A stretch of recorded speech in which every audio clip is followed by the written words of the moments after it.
like that, we're back with another Unpacked presented to you by the To Be Fair Show and The GSH podcast.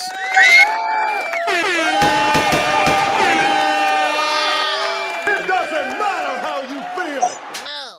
all right, y'all. We back with another one. We taking a swerve out of the political streets, out of the Black National, Solon, FBA, Black Indigenous. Johnny, give me another one.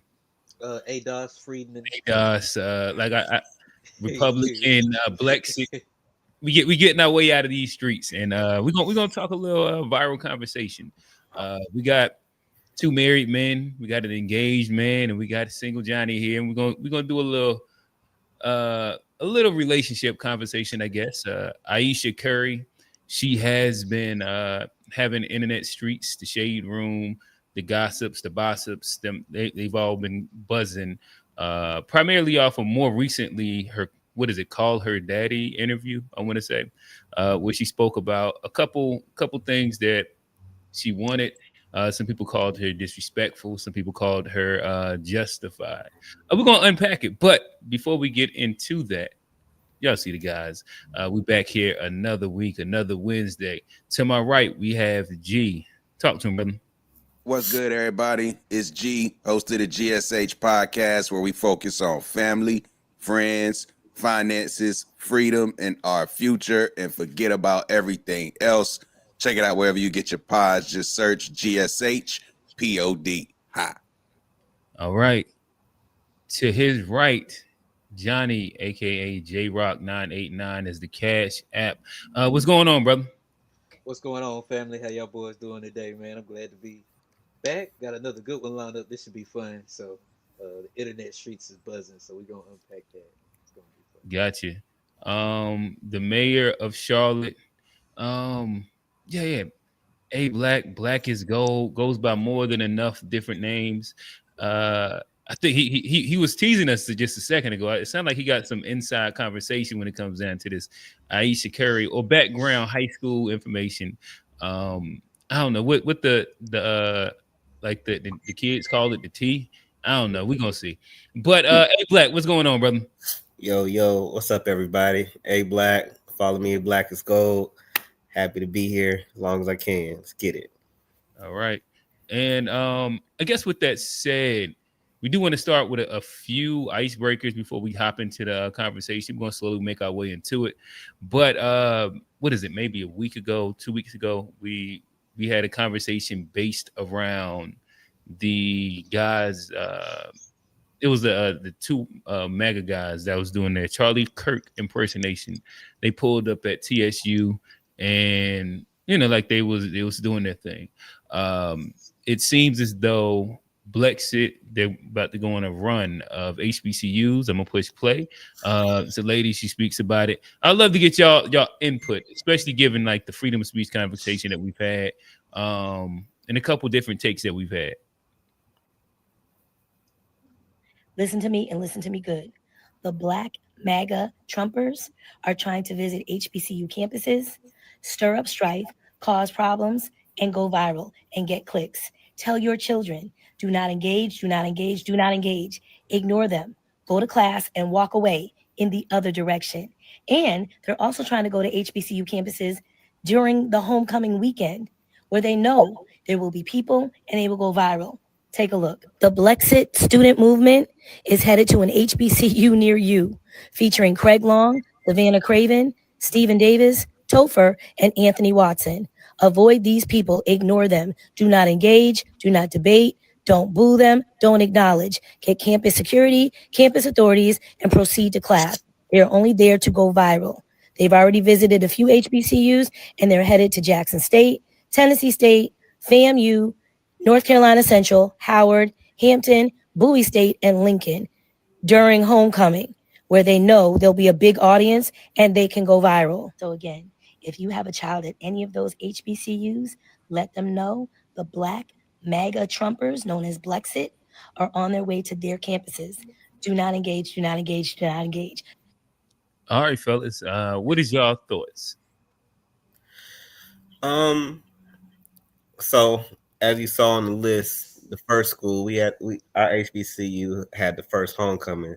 So they was there. It was a black guy with dreads, face tats, and then maybe like a camera crew of white guys, which naturally on the HBCU is gonna like who because it's homecoming, so really you can kind of blend in, but still white dudes with cameras is always like a Yeah. flag. So, I'm ahead of marketing. I got somebody told me like, hey, go check it out. These guys walk around with cameras, we don't know who they are, blah, blah, blah.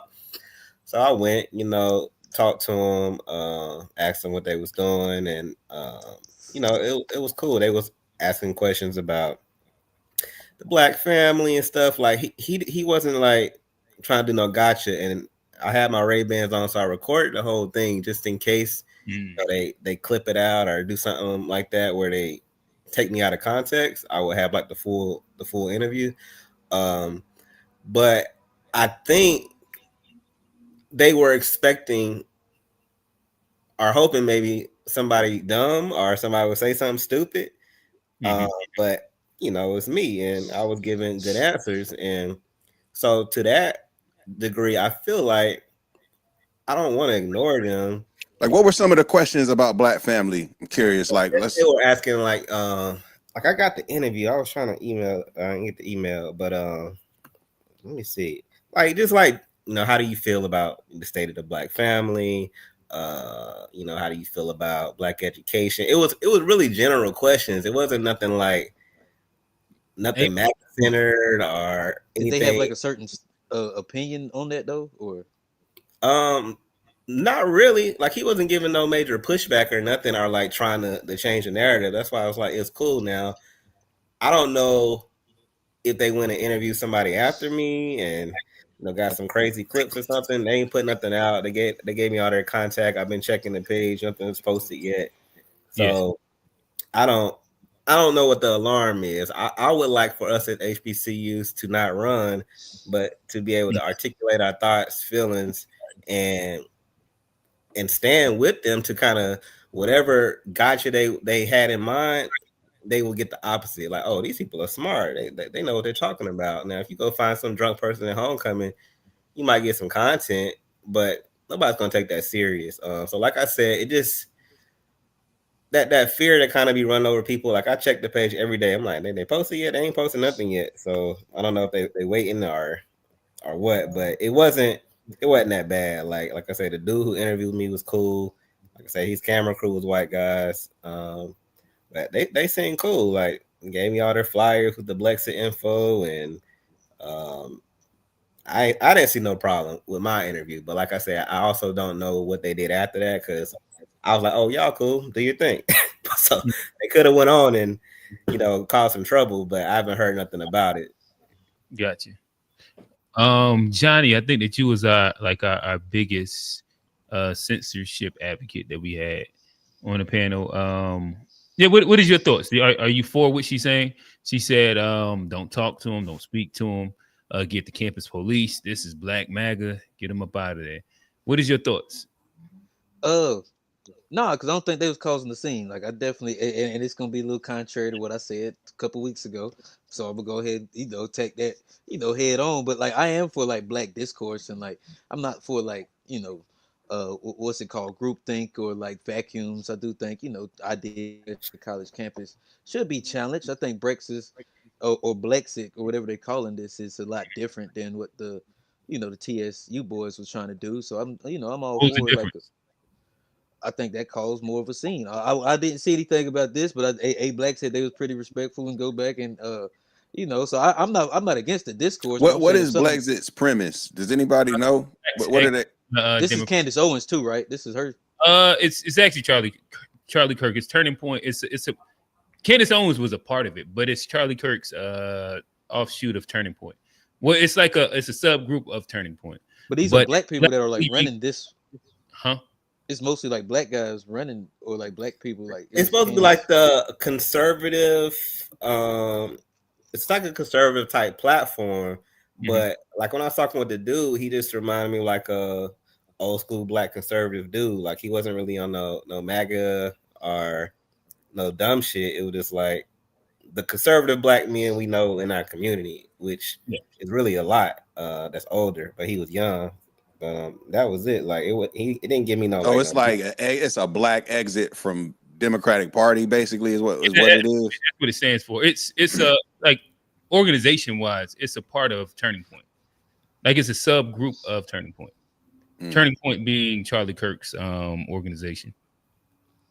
Yeah, I'm for it. I'm like, yeah, I think this is a lot different than what happened a couple What, weeks what, ago. I guess what are you saying is the difference besides for them being white? Well, the public disturbance that came from them being on that campus versus what happened here. A Black said he went and talked to him, and it was pretty cool. So I don't know what happened there that made them that thing so rambunctious, but it was rambunctious, and there was like a pivotal like point that caused the rambunctiousness at that one versus what happened here. Yeah, it wasn't like the guys with the MAGA hats on, like trying to incite anything. Like they didn't have any propaganda on. They looked like if it wasn't for the professional looking cameras, they could have blended into Homecoming, even the white guys. But the cameras made them stick out a little bit. But yeah, I didn't see get any bad vibes from it. It just seemed like they were just trying to have discourse, and yeah, that's up. I did send a clip of the first part of the interview. Instagram won't let me send more than okay. Let me shit. All right, let me go find it real quick. G, talk to us. What is your thoughts? Yeah, I mean, I agree in terms of like I said last week or when we talked about it with TSU. Oh, they got the MAGA hats on too? Huh? That's my bad. G, go ahead and finish. I seen it and then my bad. No, so I was just saying generally my whole thing was the way that the students acted shouldn't be the way that it should have went down. They should have just either just ignored them, acted like they didn't exist, or just stood up and had the debate without the feeling and emotion of it all. But I think not even feeding into what they're trying to do is the biggest form of power in the situation, because they're clearly there trying to bait something for their own good.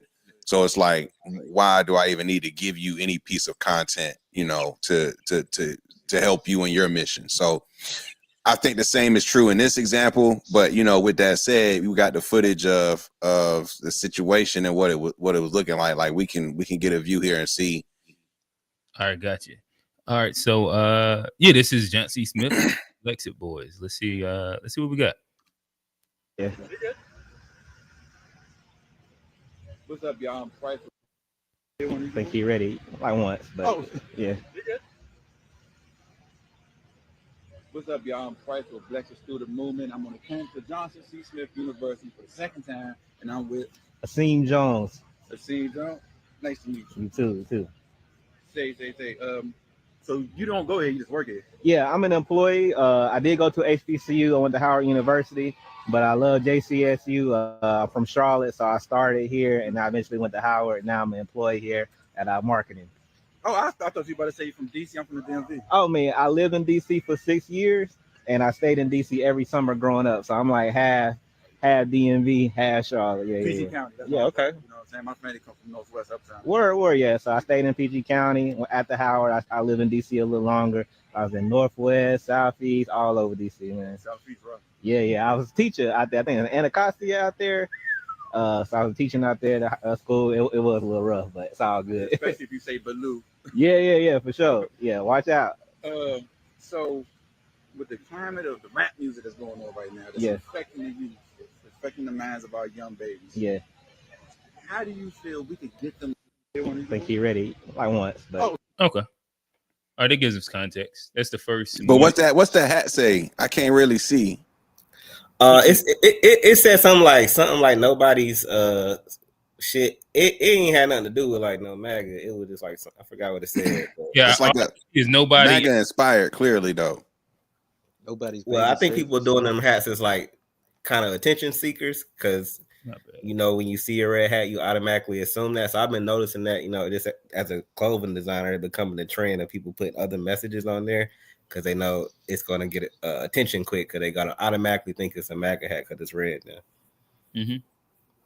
But so that's the first part of the clip. We were just getting into the questions. He's asking about the music, hip hop, and how it's affecting the youth. And Like I say, it was to me, it was pretty innocent conversation, and I don't know, maybe if I disarmed him in the beginning, and if he had a different angle, he decided not to use it with me. But like I say, I'll show y'all the rest later, but it wasn't nothing bad. Gotcha, G. Nah, I don't think I got nothing to add there. Like, but I think it's interesting that nobody sees a problem with one versus the other just based off how people react. I think that's like an interesting way to like frame like what's allowed versus not. I mean, I don't. I think. I mean, if you come there with an intention of causing a disturbance, and people get, I think that's disorderly conduct. Could they not say that they just came with the intention of having a debate or dialogue or changing minds or, yeah. I guess we all just admitted that they did come in there with an agenda. We just admitted that they did come in there with an agenda. So but I think that his agenda is not too far off from their agenda. Yeah, and I think like for any type of content creation platform, a HBCU homecoming tour, it just makes sense. Where can I go where I can find educated people, a large amounts of them, and get content? Let me go to HBCU. So, like I said, he had white guys with them. They was the cool white guys. Like they wasn't on no deep south. Like they was like the cool white guys that listen to rap type. You know what I mean? I also think showing up at a homecoming, like during like the first homecoming, is totally different than just showing up on a random Tuesday, just trying to I think that one shows way more intent versus another one just trying to, be antagonistic. Yeah, I mean they got a whole schedule. Yeah, but I think that showing up the homecomings mean that I'm really trying to go viral. That's what I would take that as. It seems like more of like. I think it shows a little more intention, but. Yeah, I mean they already be going viral. I just think people that might say something crazy. Not everybody be drunk at homecoming. I don't. My bad. You went to a PWI. I want you to step on Central Campus, and especially now that it's a wet campus, or it's not a dry, whatever it's called. Yeah, it's everywhere. You could just tap the homie that you're gonna get past. Don't go to don't go to any tailgate. Like I don't know. Homecoming season too. Yeah, you would think that weed and let me. All right, you incriminating your own people at this point. I'm going down the wrong road. Don't mind what I just said, but what I'm saying is that I think that if you're going on a homecoming tour, and you're intentionally speaking conservative talking points, and you're gonna like do the Brexit thing. I think that there's a space that they're ramping up to get some clickbaitable comments. They're going to take some people out of context. And the further and the bigger the homecomings they get, the more viral reactions they're likely going to do. They're probably what I took from when A Black said that they haven't put anything out yet. They might not have got exactly what they wanted at Johnson Smith. Yeah. And like they're just going to hold it until they get the right compilations and then just stitch it together. And be like, look what these black folks said at XYZ. And that's why I make sure I recorded mine. So if they try something like that, I'll put mine out. I'm like, no, this is the real interview, and this is what they trying to do. But I'm pretty good at reading people. I didn't really get that vibe from bro. Oh no, he seemed like the perfect. Like if you was the send one, the other guys that they mentioned wasn't him. But he seemed like the most relatable. He seemed like he was only like 2 steps away from being back where he was at. And like, like he the average black guy will build a quick rapport with him. I think that theirs is the difference though. Like the other ones were very unrelatable to where they were. So I sent part 2 that has more of the questions he was asking. So Johnny, you just prefer a Trojan horse, pause. Yeah, it's kind of what he's saying. No, I'm not sure that was what I prefer. I'm more results based. Like you see what happened with the foundation. You have. But if their result is to go viral, I don't understand what you're saying.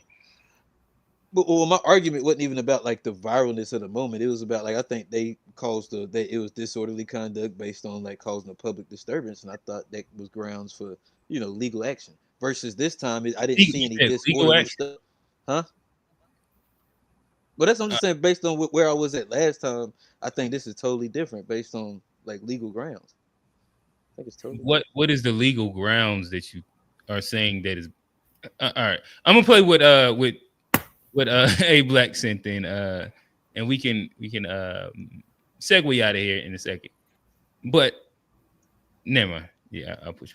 To prepare foundation. You have to prepare the minds of your kids for the world. I mean, the algorithms are kind of set up to push certain music things because there's great music out here, educational, inspirational, cultural stuff, but that's not being pushed to the forefront of the algorithms now. So everything kind of starts with the parents and the education kind of molding them to be able to tell the difference between what's valuable for our culture and what's not. But that's really all we can do is try to be balanced, do stuff like you're doing, the musical artists that's creating stuff, making sure we promoting them and not kind of talking about what we hate. But, it's us against the algorithm right now. But That's a tough battle. That's a Yeah. tough battle.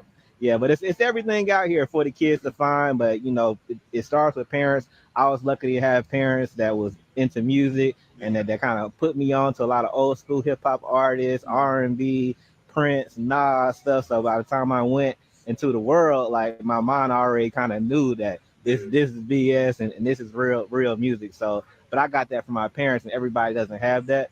So we got to kind of make sure we using our platforms to put out positive content and try to outweigh the negativity out here.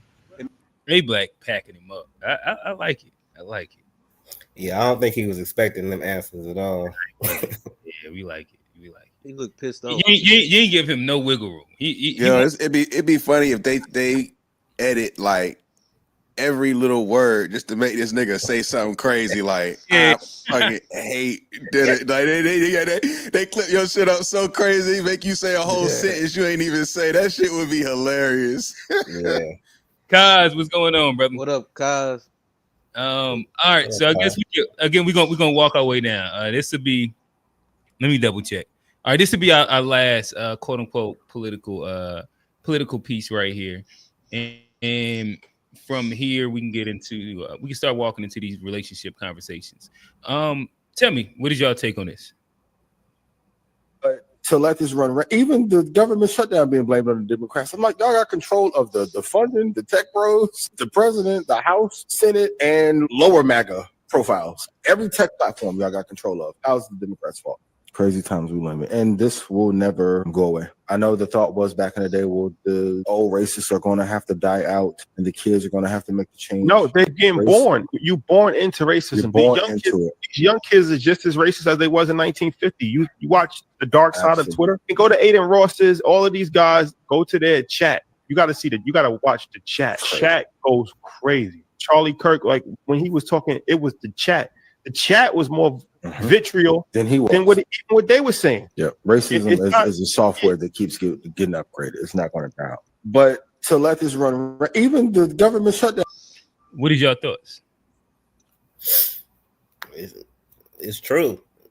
I mean, racism ain't really going nowhere. Like you said, the internet, the chats, you play video games, Call of Duty, anywhere where people can hide behind screens and stuff, you see how they truly feel. Even in Charlotte, which I'm probably gonna make a post about. If you follow Charlotte news and WBTV, WSOC, and you see the comments in there, and it's like pure racism, and they allow that shit. I know they have the ability to delete and hide that stuff, but they allow it because they don't care about it. They like the engagement. So y'all can go at it. So the racism is crazy, man. You see these people in the comments every day. They be saying the craziest shit. So it's like, I don't see it dying out. I haven't seen it. I mean, all that's new is they hide it more in public. They can work with you. They can laugh at you and stuff. But when they get mad or when something happens or you murder somebody, like when a black person commits a crime and the news posts it, man, they be in the comments, burn them. I think the most interesting thing is to go to a neutral source and to see them post something black that happened, and then go to that comment section. You already know what it's gonna be. It should be crazy. They're like, yeah, like them monkeys at it again. Like they be saying the craziest shit on there, man. Banana peel. I'd be like, damn. I agree, but I think also at the same time, like people say shit in the comments like that they just would never say to anybody face to face as well. It's like I think it's one thing to be like a true racist versus it is to just be like a troll who really just is ignorant. Like I just think there's a difference. Like some folks out here are like truly like racist, and while I think a lot of the folks in the chats on the internet, they're more so just like ignorant trolls, in my opinion, versus real racists. But I mean, look, you never really can know at the end of the day. But a lot of these folks, just because you can say it on the internet, I don't necessarily know that means that's how people truly feel. Because niggas on the internet say things that. Nah, they feel that way. That's why they saying it. I kind of agree with G. At all, but we've seen with all the mass shooters that they all be inside these. Some, yeah, but a lot of I think the majority of folks in the comments like are being very, very like hyperbolic, just trying to do things for reactions to get attention. They're trying to entertain, get a laugh. Like it's more of like I said, a troll than it is like a true feeling, in my opinion, more so than not. Be inside that specific, like those specific spaces, because I don't think that the majority of the dialogue ends up being under the WBTV chat post. But like you said, like if you go to the Aiden Ross stream or you go to the Charlie Kirk stream, I don't know if they really have a reason to be trolling in there as much as like getting off what they really feel as he's talking inside pseudoscience about what Black people are and like their ills.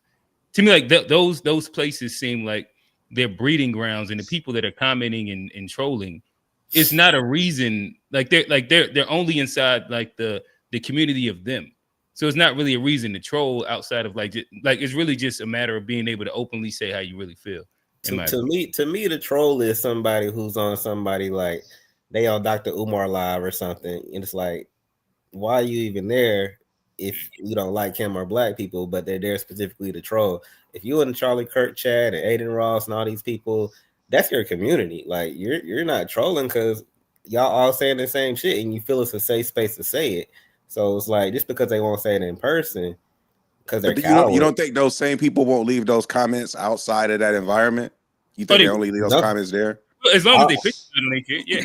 Yeah, as long as they can hide their identity, they're gonna say the craziest stuff. Yeah, that's what I'm saying. That's what I'm saying. Yeah, but just because they don't say it to you in person, don't mean they don't feel that way. It just means they're a coward. But I mean, it could be, but it's like. But G, I think it's a little bit of both though, because I think the anonymity, it breeds a space where people are going to say the most outrageous things. I think that in part takes the maybe kind of middle ground person. I think it does influences. I think it's a cycle where I think the anonymity allows people to just say the wildest shit that they want to do.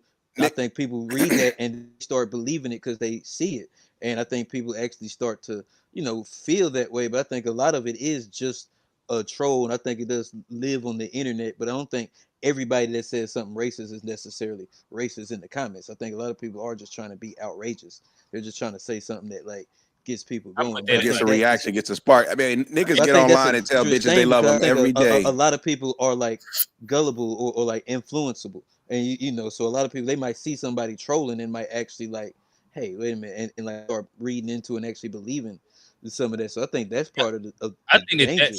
I think the quote unquote WBTV trolls are the gateway drug into them getting into like those bigger communities, in my opinion.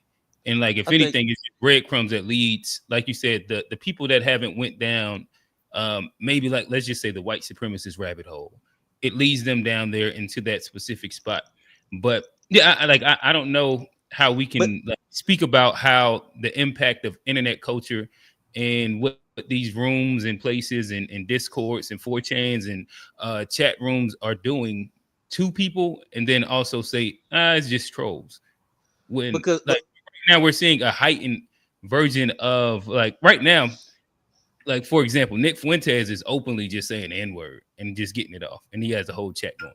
It's been like maybe 20 years since like somebody was just bold enough to do that. Again, right now you hear inside. I never seen that clip. Like you can go to like all the black conservatives posted and they're like and they're cool with it. But like you can go to like or just look at right now. Think of a time in the past 20 years where explicitly anti-black dialogue is prevalent on mainstream media. Speaking about like black people and their deviance to crime, their deviance to like all these negative behaviors. Like these are mainstream CNN talking points that are on like that people that are So you think That's you not the think that's do you not the think the news majority of media. portrays black people positively no, before? I don't think it. I don't think that there has been like explicit dialogue saying that black people are and making justifications for racism, justifications for over policing, and You think saying, that just started in 2025? I would love for you to show me the clips of a person arguing this. Like what they would do is propagate like black crime and show black people committing crime. It wouldn't actually be like the open dialogue saying that black people are more likely to commit crimes because of X, Y, and Z, and that this is something that's inalienable to them. Like that was never the conversation. I also don't know So when. in the early 90s, when there was like, when they were calling us super predators and there was like a huge war on drugs and crime, you're saying that in that era, just as an example, that the news didn't treat black people like very unfairly in terms of making excuses to target our communities? Black people was never treated unfairly. I also said in the past 20 years. Like early 90s would be like 35 plus, about 35 years ago. But yeah, like I'm not making a statement that black people have been treated fairly by the media at all. No, I think it's clearly always been propagated. We probably all will agree on that. What I'm saying is that if we just look at in the past 20 years, let's go past 15 or 10 years, there has been an increased rise in the justification of the demonization of black people through like stats. You can go with the George Floyd narrative that every single conservative pundit ran with and openly stated. I was just about to say, so does George Floyd count as a time in which they were talking negatively about black people? And what like and now go to the dialogue shows and listen to what the conversations are. To me, like that's the point that I'm saying. And I think that if we fast forward now, because I think that we've moved way past that right now as well. Like what they were doing in the conversations during the George Floyd and compared to what's said on Fox News and CNN roundtables right now, like I think that like it's taken like a 2x to almost 3x step. Like they're openly justifying slavery. Like I can pull some clips, but I forget the guys' names, but like they will openly say, it actually was indentured servitude. Actually we brought them here. You can see how Africa is right now. But do you remember Sean? I think his name was Sean Spencer. He was like an alt-right dude, came up like maybe like 2018, 2017. Do you remember like this alt-right movement? Like he was making mainstream news with that rhetoric back then. He got banned from all news. But he made mainstream with that rhetoric. I don't know what one he never was a mainstream figure. Like I'm familiar with who you're talking about, but yeah, with the face of the alt-right. The alt-right weren't like public darlings inside the sense of like mainstream media. They were pushing an alternative message that was extreme at the moment. That mainstream media was promoting. All right, let me go look up because I don't even know if he had like more than 2 to 3 mainstream appearances. Like he was fairly blackballed. Like I'm familiar with who you talking about. He got punched in the streets of wherever he was at when he was giving an interview. But yeah, to me, all I'm saying is that I think that if you clearly look, there has been increasing amounts of inflammatory rhetoric that has become normalized. And I think that the internet and the internet culture also, that's the main point that I was making. All right, any closing words? Well, all right. So now, as we segue our way out of our typical wheelhouse, we are a Charlotte podcast, North Carolina based podcast, and a Panther legend made his way to the Breakfast Club today, or maybe it was yesterday. And there's been some interesting clips that have been circulating. I'll push play on this, and this will get us into at least the relationship realm, I guess you could say. Let it get y'all take on this. Name first and jumped out the box. What's your thoughts? Love him. Mm-hmm. Travis Hunter came through my C1N program, which is an all-star team where I use football as a way to show young athletes that you can change your life. Travis Hunter is a person that does not get respected enough because he has not did anything wrong. He's been exceptional on a football field, and yet we couldn't find no dirt on him, so we have to attack somebody close to him. Never had a DUI. Nope. Not a domestic. From what I've heard and seen in firsthand, he's an unbelievable person. All he does is smile. That's all he does is smile. Yes, he does. Yeah. And I was rocking with Travis when his smile wasn't even, you know what I mean? He had the crack smile. Right. And so much so, like I said, his younger brother Travis plays on my team now. And this is my way of philanthropic initiatives where, yeah, a lot of people can give back in their own perspective and respective ways, but for me, I use the game of football to say, hey bro, you don't gotta rob, you ain't gotta steal, you ain't gotta sell drugs. Like, bro, this pigskin right here can take you places. It's gotten me everywhere that I ever wanted. And when I've seen Travis at his age, to see how he has morphed into the individual now, of course everybody's entitled to their own opinion about who he is. Oh, he a sucker, he a this, he that. He's married. Yeah. He has a family. I That's thought right. that was what couple goals was supposed to be. I should take a page out of his longer to get to the Yeah, we gonna get to that. You gonna Why you look like that, Ashley, when he said that, huh? Because he's capping. Oh. Like he knows exactly where he stands when he comes to that. He made it very clear. He's made it clear in the last 24 hours. We had a conversation about learning your significant other's body count and names, right? Oh no. But this is the thing. This Cam is what we topics said be we the best, understood. nigga. This is I what we don't said we care. understood. Is it not real? Gotta be the Is it not real? But this though? is You what want to know that? I need to know. If you're in the same industry, Talk to me. Some is about Talk to me. respect. Okay, This so is Talk here to it is me. about Okay, Come on I'm now. gonna you So Ashley, and then I'm gonna tell you my take. Here is where I think I agree and disagree. Now, if it is a situation where if Yeah. John Doe has a certain profession, correct. and there is a possibility that John Doe is going to run into Jim Doe Mhm. because they're in the same world, then yes, I feel like that is something that you need to vocalize and you need to be honest about, because you never want your person to walk into a room and everyone's on the joke except for that person, For right? sure. If you're going Oh, to cross don't hug paths, me. if there's a possibility for you she to said, cross "Don't hug paths me." with someone, then yes, I think that should be vocalized. Yeah. But if it's like you're a hometown, crush, and they're never going to cross, like, he don't need to know that. See, That's none of your business. the only Some reason things you why gotta keep close to the chest. The simple question is, I just want to know your list. I don't care That's to crazy. what. No, I'm still low. You still smash my shorty. I Does want to know. it count? If you- 1 off or 10 off, Yeah. it still counts. still Yes, off. it all It's counts. still You were off. in Turks You and got Caicos off. and had a one night stand Hello. with somebody. You're not you're adding not telling your You're girl not like, adding yo, I them. was in Yeah. Turks and Caicos 10 years ago with my boys and I hit so.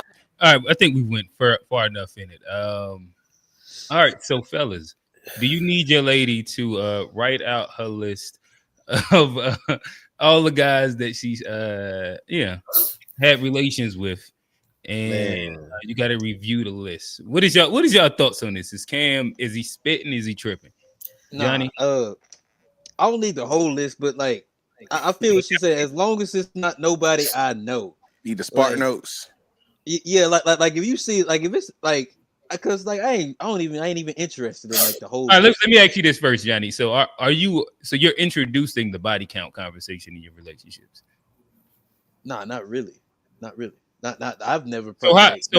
So are you asking her if you slept with any of my homeboys? I think they should be told, but no, I'm not really asking though at all. Nah, because hopefully I usually know stuff like that. But yeah, I'm not asking personally. No. You're just saying that it should. So what are you saying right now? Then maybe Help me I understand. really care. Like I don't need the list. Like I don't personally don't care. Okay, so you're not a list guy. Like she don't have to send it to you. I'm not. Yeah, I'm not a list guy. Yeah. Hey, Black, you do you need the list with the Facebook profiles beside it? I think it depends on the girl, man. I feel like younger me, cared a lot about that. I kind of had a girl with a lot of bodies, and I got a girl now with none. And so when I was younger with somebody who, and that conversation came up because she had kind of already told me, and for lack of better words, that she used to kind of be a hoe. So she was forthcoming with it. So then I'm accepting of it, but in the back of my mind now I'm wanting to Now, know. now I hope it ain't none of my homeboys. She popular in the city. I'm popular in the city, and so I asked for a list. I'm in my late 20s at this point, guys. So forgive me. Why I won't ever do this again? Well, thank God I won't have to. But this bitch had about 70 nigga. Like she wrote it out to you. Oh, she got the screenshot. Yeah, so she had this long list, and it was just first names, right? And about 17 trays on there. Right. And so now certain guys, when they pop up like in her comments or in public, I'm like, oh, is that the Damon from the list? Or is that the song from? So now it's in the back of your head. And then you find out, oh, it is. The dude that she was calling her brother, he did clap. Maybe it was 10 years ago. Maybe it was 15 years ago. I think it just depends on the girl. I don't like how people try to make it feel like it's an insecure thing, because I feel like, especially if you're a public figure, and like I said, if I'm out and about and I'm seeing somebody on the regular, then let me know. Don't have me caught off guard. You don't got to tell me everything, but if it's a situation where like I'm gonna be seeing this dude, I'm on a podcast with QG and Johnny, and you used to mess with Q, and you see me every week. When were you gonna say something? So it's certain situations where I feel like you gotta tell somebody. Like if my girl, if somebody go get her hair braided, I'm like, oh, who braiding your hair? And she like, so I'm like, oh, I clapped her. Like, yeah. I'm gonna tell my girl why, because I don't want the other girl to had that one up, say something, had that one up. And she might have an agenda to get close to my girl, which is why. So you gotta have that honesty, but I mean, the best you can do is try to find somebody who ain't got a lot of bodies. But I feel like if you are in the public space a lot, it might matter more. Everybody's different as far as what they care about or not. Me, I like a certain exclusivity to my woman. Some women gonna have some bodies, they might have 2, 3, 10. But you get in there like that 50 range, like the girl I had the list, it was like 75 on there, and she was still trying to remember. Real out.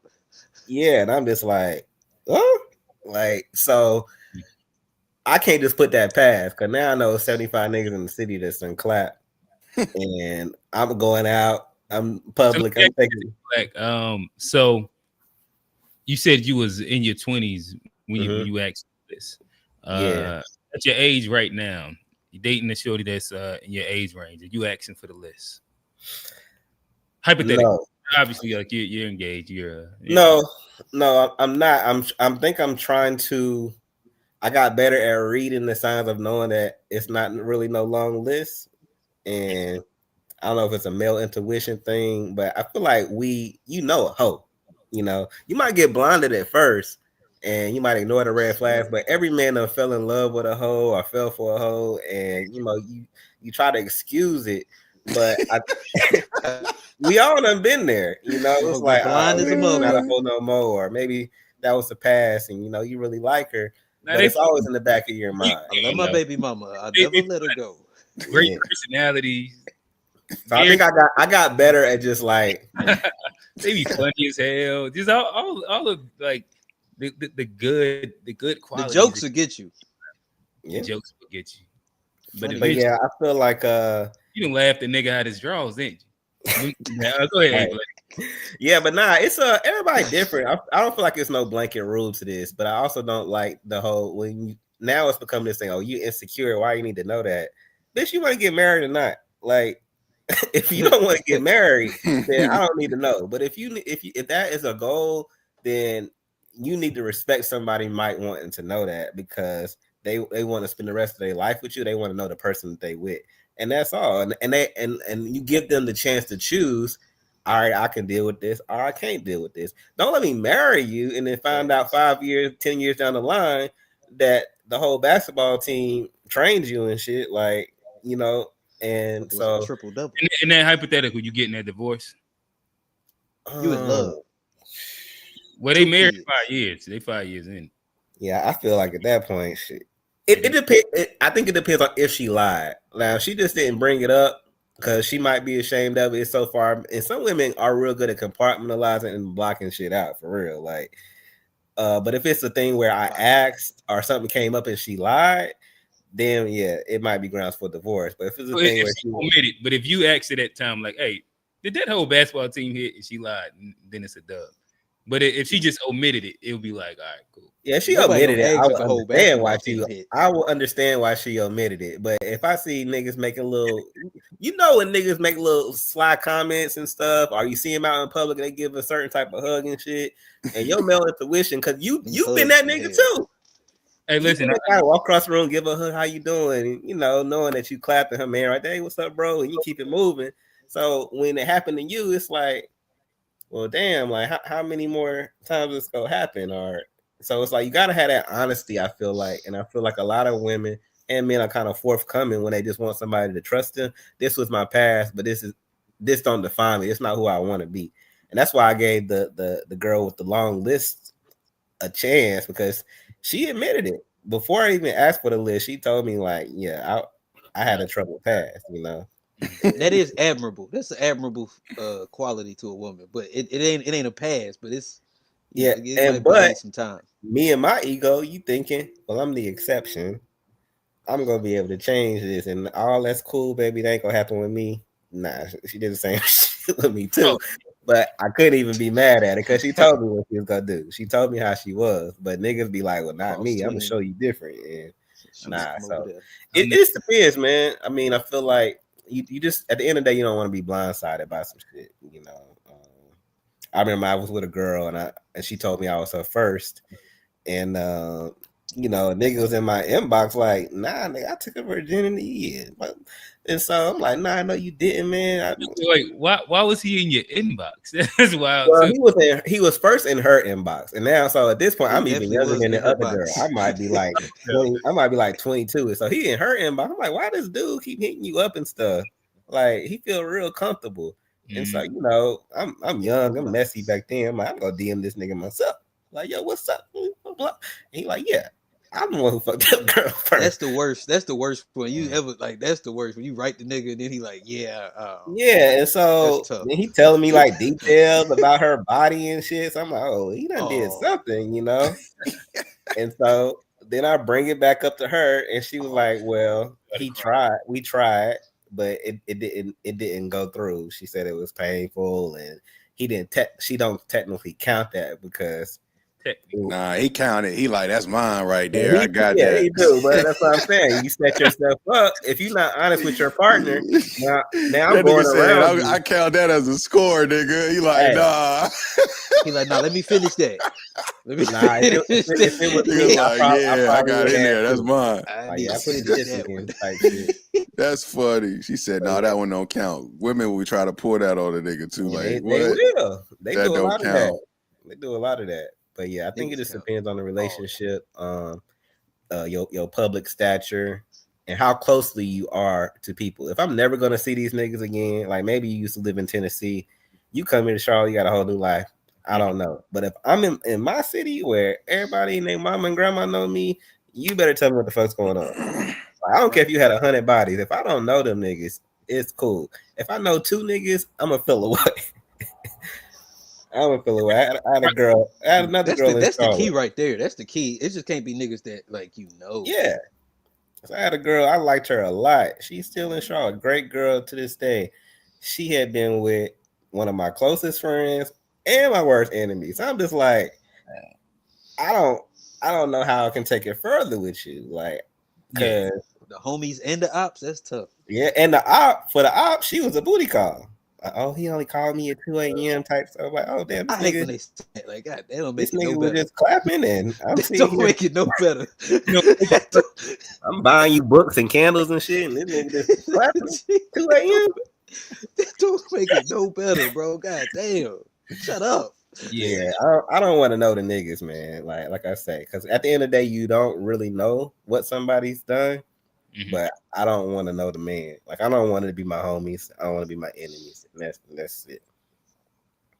Nah, this is fair. G, talk to us, brother. I don't know if I got too much to add. Like, just like I can relate to what A Black saying. In the younger days, I definitely needed to know how deep the well was gonna go, because you just, it's just one of those things. You don't wanna.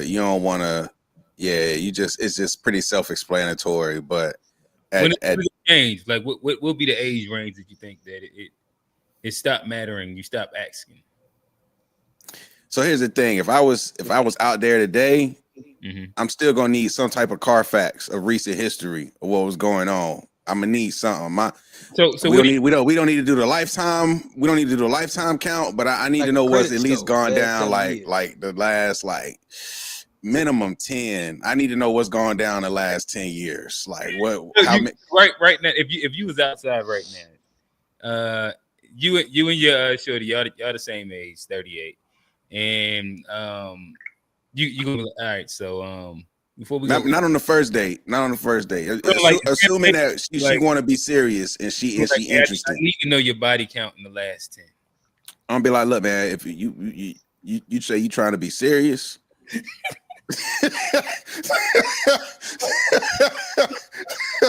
I'll be like, you do this over dinner? This over dinner or this? Hey, however when she bring it up, well, if she say she want, you say you want to be serious, or you feel like we going to the next level. I'll be like, look, for me to go there, I kind of just need to know like what's been going on, like because at the end of the day, y'all gotta admit, like the black quote unquote millennial crowd, the circles ain't but that big. Like you like 1-2 degrees separated from most people in your radius, like for real. Like you either know somebody that know your person, or like 1 or 2 people separated. It ain't really like, at least in a triangle, like from Raleigh, Durham, Chapel Hill, like everybody, because you're gonna go to the same areas. I imagine Charlotte's got to be somewhat the same. Like by the time you hit everything up, you're gonna start round robin and be like, oh, I know you, oh, this person such and such. Like, so for me personally, I don't want to be, like I don't necessarily want to even get too involved with somebody that it just has been around too many people that I know, just personally. Just like I would prefer that. So you're going so like Cam said, you're gonna ask her to write out the list and names of the past 10 years. Not necessarily listing names, but more specific to the area. Like I said, like you was on a girls trip in wherever the fuck country. You don't gotta tell me about that experience. I don't even know that. I'm talking about you asking like, did you pop any of my homies in or close associates in the radius that we're around, or you just like, I need to know. I need to know who you popped in the radius. 50 miles. That's a good start right there. I like that. And it's like, hey, hold on, but see, here's my only thing. Here's my only thing. 10-year Carfax is fair. Here's my only thing with ultimatums, because I've gotten ultimatums before, and I know how I act under like the pressure. Like, just asking the woman, that's where she might lie. If you just be like, who you been with? Like, if you just ask her, versus like if you just make the space comfortable enough where she's gonna tell you. But like if you just how many people, that's where you set yourself up to be lied to. Because if it's a number that she's not proud of, look, and I wouldn't go out my way to bring it up. That's what I'm saying. Like if we just kicking it and we're not like looking to get like, because I'm a bit old school in that I feel like you basically single or married. So I feel like if I'm not married, then we're kicking it. We can be cool, but like you shouldn't expect us to be serious if we're not like serious. You know what I'm saying? Like, so if we want to be serious and you are expressing like, oh, I'm like, okay, well, let's have some serious conversations. Like, and one of them is like, what their body count like? At least 10 years, at least. I'm saying, so what if you really like the shorty, but the number is just like one over the So acceptable that's the range? thing. If I really liked her,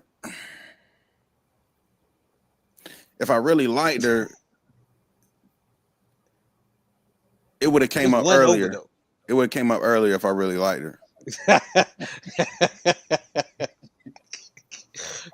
Now, I do agree with that because like I do prefer a woman just to tell me versus me having to ask. Because like if I feel like you just being upfront, and then I probably not even gonna ask. But like if you don't tell me nothing about nothing you ever done, then that's when questions get to ask. I do prefer somebody being upfront versus having to ask and investigate.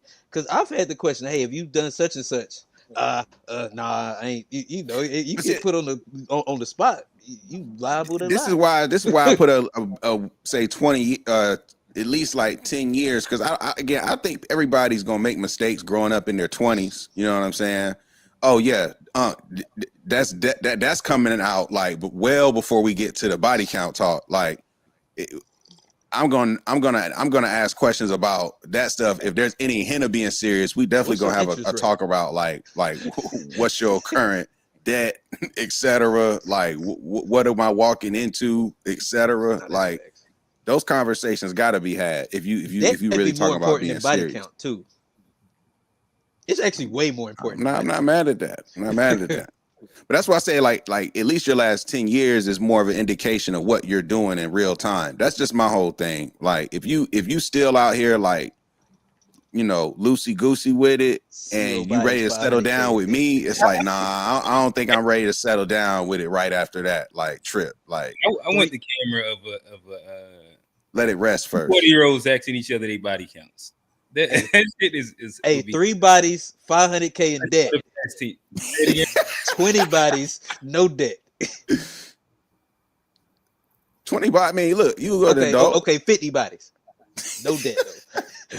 I mean, when you get to a Versus certain 3 age, That's what I'm 500K worth saying. of The, debt. the body count is really like, it's really about making sure that you're not put in embarrassing moments. That's really what it's about. So it's not so much like needing to know everybody. It's about like knowing, are you going to embarrass me when we go out? Like I prefer not to be embarrassed.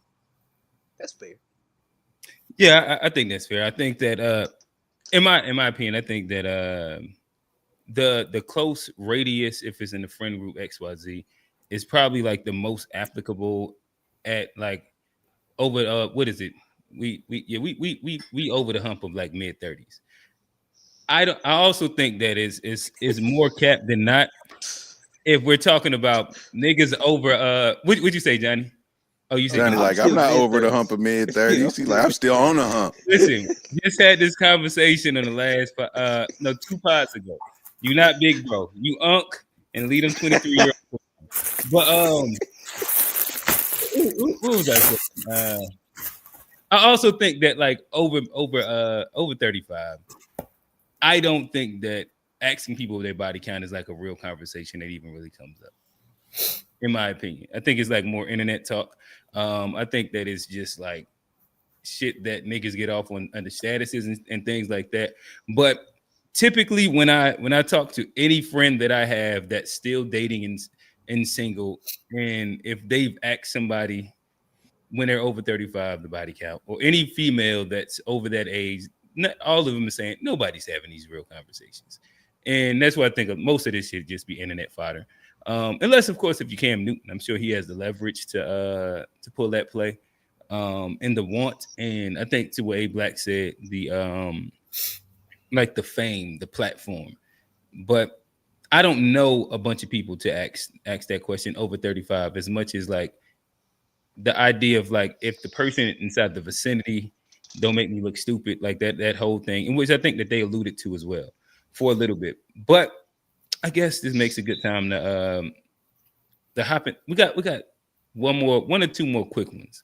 Like I said, we got to get back into our relationship conversation bags. So we hadn't been there in a while.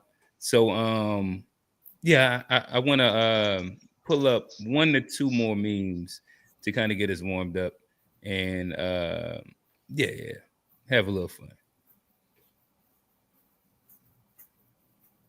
Damn, where did she go? Oh, here she go. All right. annual bills pouring into you. Shut your broke. All right, hold on. Annual bills pouring into you. Shut your broke ass up. Yeah, I said it. All these women out here owning businesses, making six figures, working for these big corporations. They doctors, lawyers, and all just doing all kind of stuff, all kind of professions, making good money. They handling their own business. All they need is somebody with some damn sense and some morals that they can share their time with. No, not you. Here you go. You got to pay my bills. The ones that you created. The ones that mortgage got your name on it. But you can't handle it, so you got to try to manipulate somebody and to take care of it for you with your irresponsible ass. Spent all your money on hair, clothes, and Chris Brown concert. Now you ain't got no damn money. Now you don't. Where the men with the money at? They over there with the women with the money. And here you come, brokey. Got to spend $3,000 a week on hair and makeup because you really ain't fine like that. So you said his main point has been driven home. What is your thought? He said, "I ain't dating, ain't got." I mean, it's a lot. I think that's the same. I think it's kind of similar to the body count conversation for men. I think that's a woman of it. That's her right. I think most women out here aren't necessarily like looking for. I mean, of course, it matters to some degree. Like they don't want nobody that can't take care of themselves. But I mean, as long as you a man and you financially stable, I don't think you having that much of an issue out here. I think it's just the internet thing, just like the body count thing is. It is amplified on the internet, but it's definitely becoming like a normalized, mind state for a lot of women. And like to his point, I know women that make lots of money and terrible at management. And I remember dating a girl. She worked in tech, making $100K. I might have been making like $50K at the time. I always had more money than her because I had less bills, less expenses. She got that job. She got a BMW. She got an apartment out in Noda. She just got all these bills, and they have no spending power. And a lot of them women do that. They make money, but they don't manage it well. And then they project that out into like, oh, a man's supposed to do that. Like you said, I don't want to come into your life paying no mortgage. Nobody tell you to get no 4-bedroom house. Like they just be doing shit, especially at 30 plus, just to post it. Oh, I'm a homeowner. No, you got a mortgage. Like, I'm definitely not paying no mortgage unless I'm getting. Yeah, I'm like, nah. We could have did that together. Now you can make it an investment property. We can get our own stuff, but I'm not moving in your shit. I'm not paying your bills. I'm only paying a woman bills that lives with me. And I think that's where a lot of women have messed it up. Like with, men used to be providers. They used to live together. If you got an apartment over here and I'm over here, house. I'm not paying for your shit and my shit. Like I don't These know. Bills is gonna get paid anyway. It didn't ever mean I gotta pay your bills. Yeah, it's they got it twisted for real. It's like most men, we crave providing. We that makes us feel like, man, we want to do that, but we're not gonna be stupid either. Like you're not just gonna be hitting me up for $200-$300 and then I'm broke. And I don't send it to you. Hey, Black, hey, talking for the smart ones of us. It's a lot of guys tricking on box and ending up broke. And that's why I don't be as hard as the women. I posted the other day, man. If niggas stop tricking, half of these girls be at the homeless shelter. Like tricking is like keeping a lot of them afloat. But if niggas for 1 month, stop being thirsty, stop being it'll fucking change the country. And all you gotta do is 1 month. Don't give no woman no money. Don't like her picture. Don't give her no attention. They'll go crazy. The thing is, the value of the average woman will go up so high, and you would see like a free fall to the bad bitches. The bad bitch value goes just like this. Everything can go out of style. So, those are kind of taking this whole pseudo prostitution path. It ain't gonna end well when that's not cool no more. And all these things cycle out, and eventually they kind of are damaging their future choices by just deflecting and excusing and enabling everything they do just because they are a woman. And we'll get into more of that when we get into our topic. All right. So Everybody kind of expressed their point, right?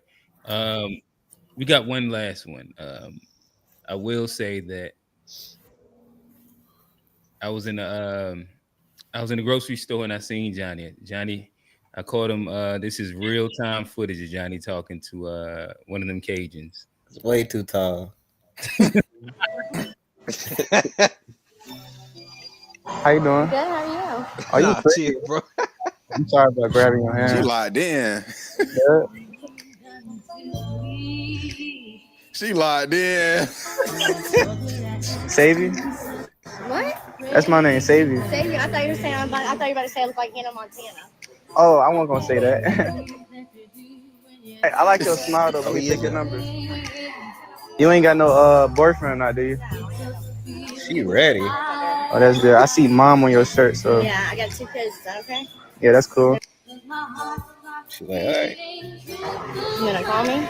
Yeah, of course. That's why I got your number for. Here you go. All right, thank you. That's my number. Save it. All right. Nice to meet you. All right, you too, baby. Love your smile. Thank you. He just got to eat her.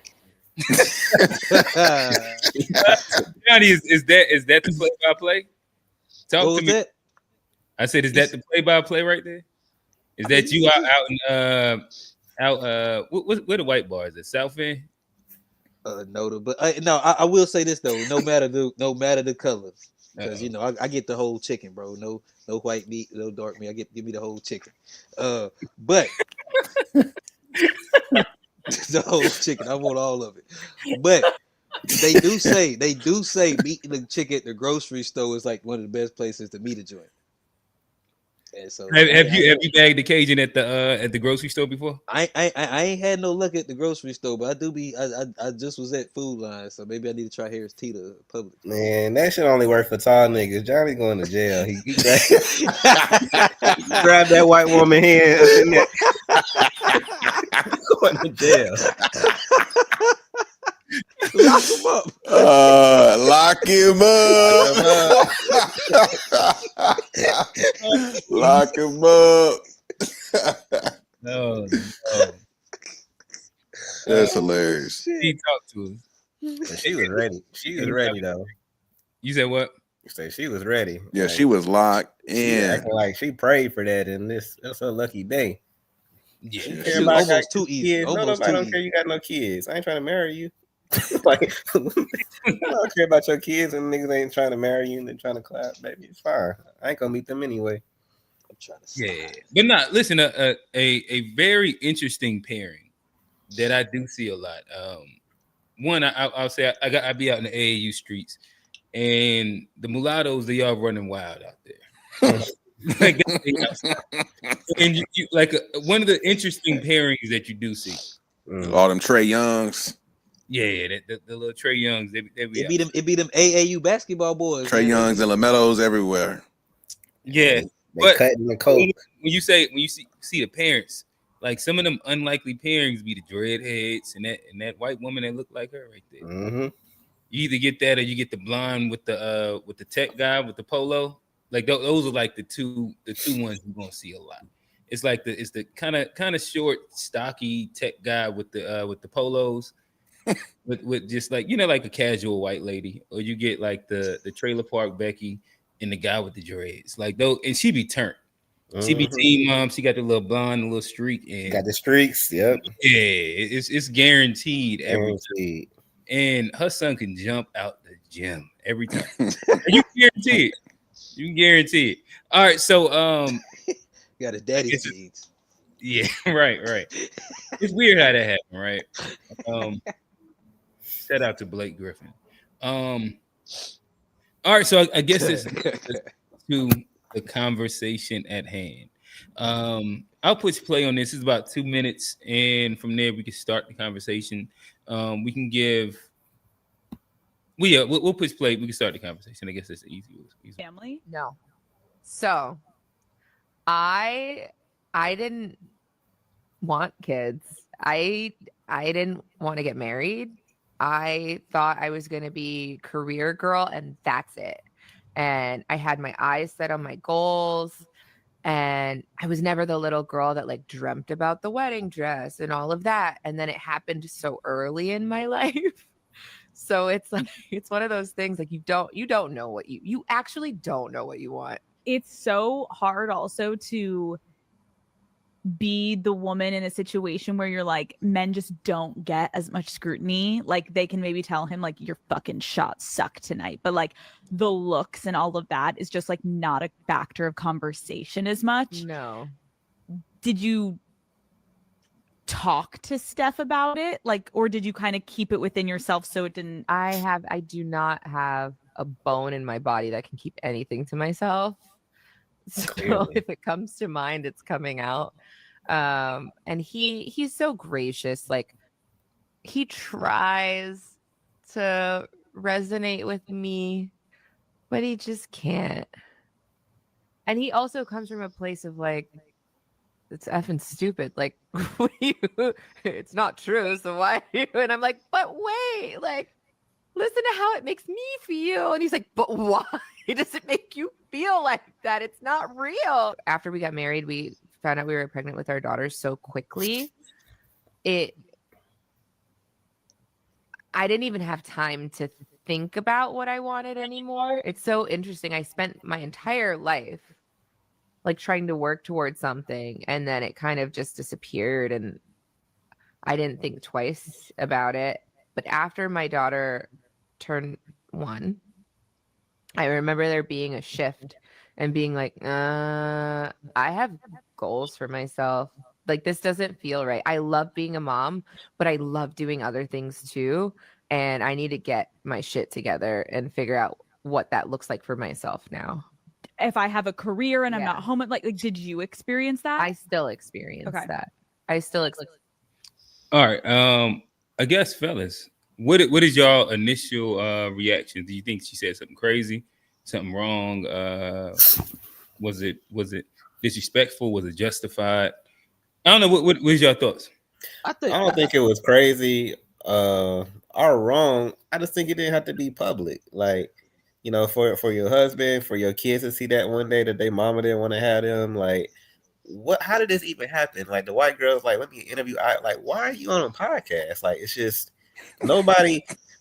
and it's like I used to she need to stay in the kitchen. Not even that, but it's Working like that curry goat. Understand. Said, why is she on a podcast? You say, man, she shouldn't be talking to the public, huh? No, talk about your dreams. Talk about cooking. Talk about it. Why don't talk about your husband and your kids and your relationships and your feelings to platforms that don't really care about nothing but content and engagement anyway? Like, that white girl don't care about you. These women don't care about you. And that's what irritates me the most in this whole thing is women's reaction and how selective they are and how short their memory is. Because I remember when they all hated Ayesha Curry when she said they dress like hoes or, you know, she don't dress like that. And all the women's like, oh, she prudish, she this and that. And it's like women pick and choose when they want to ride for something based on what they like. And they are good at misinterpreting men's perspective. Like, men are not saying that women shouldn't have dreams or goals or they should shut up. They're saying that your man did nothing wrong that we know of. Unless he's some secret crazy monster behind closed door, we go find out later. I don't think he is. The nigga's closing in on $1 billion. If you can't fucking make your dreams happen with all of these resources, that's you and your boring fault. Like, if you couldn't have control over your body, your choice, and I just got pregnant after I got married, like, that's what happens. People get married, they have unprotected sex, they get pregnant. She acting like it was such a surprise. And, you know, it's like it makes you seem unsatisfied in a world where people are struggling and you have everything and your man is everything, like one of the fucking goats. You're the only wife always doing these interviews, always on The View, always these places, you know, but just accept your man is a star. We only know him because of you. And I used to like her because I genuinely thought she was that type of girl, but then I realized she want to be a freak. She want to be a hoe, and she's been like putting this out recently, like, you know, kind of If you watch The View, when they had the naked man came out in The View, she's acting like she's taking her wedding ring off when the stripper come out, and like corny stuff like that. It's like, stop embarrassing, bro. Like when Savannah did that little stint of a podcast, she didn't talk about the relationship once. You know, they talking about all the millions of other topics. She didn't mention her internal dealings with LeBron, and that shit got cut short quick just because he probably said something to her. I don't like the perception. They had a little scandal and she ended really quick. Hey, look, but you can't compare. Savannah been with Bron when everything started. She probably got as much PR training as any nigga in the league, like more than even Steph probably. But hold on. But that's what I was gonna say too, though. I think like I don't think she disrespectful or like a mean or like anything like that. I just think she just is like super unaware of her perception in the media, and I think she needs like I said, I think she needs the media training because I just think she's because I think women talk like that. I don't see nothing wrong with like what she said, but I think it's the fact that like it's a continuous thing. It's not the first time that her actions. She told on herself in that interview. She said, "I can't keep nothing to myself and do that." But I will give her a little grace because I think she might have tapped into it there at the end, where like I don't know like necessarily where that like. It feels like it's like you said, an unsatisfied thing, but I think she might have even touched on a little bit. She didn't say this, but I do know women deal with like postpartum depression sometimes. A lot of times, having kids and stuff like that. That may they like got the mental health. I got to, but got to. I'm out here trying to give grace because I don't think she a bad person, but I think she's super unaware and like. I think it is something unsatisfied. Hey man, leave me alone, man. I think I'm trying to. I knew you was gonna bring it up. I was gonna bring it up for you, Johnny, but you beat me to the punch. I'm just trying to say because it got to be something. And she even talked about like the kids and like after like a year, something clicked in there. But I know she's had more kids since then, and so like you never know how that like how things out. Boy. Man, women deal with that differently too. So I don't know. I'm not a woman, so I can't speak on that. I feel like she comes off as tone deaf. Ultimately, it's like I don't know. It's like I think the overarching point of I saw myself as a career-oriented woman, and now I'm this like mom and a four in a family isn't what I envisioned for myself growing up. Like I can understand that overarching point, right?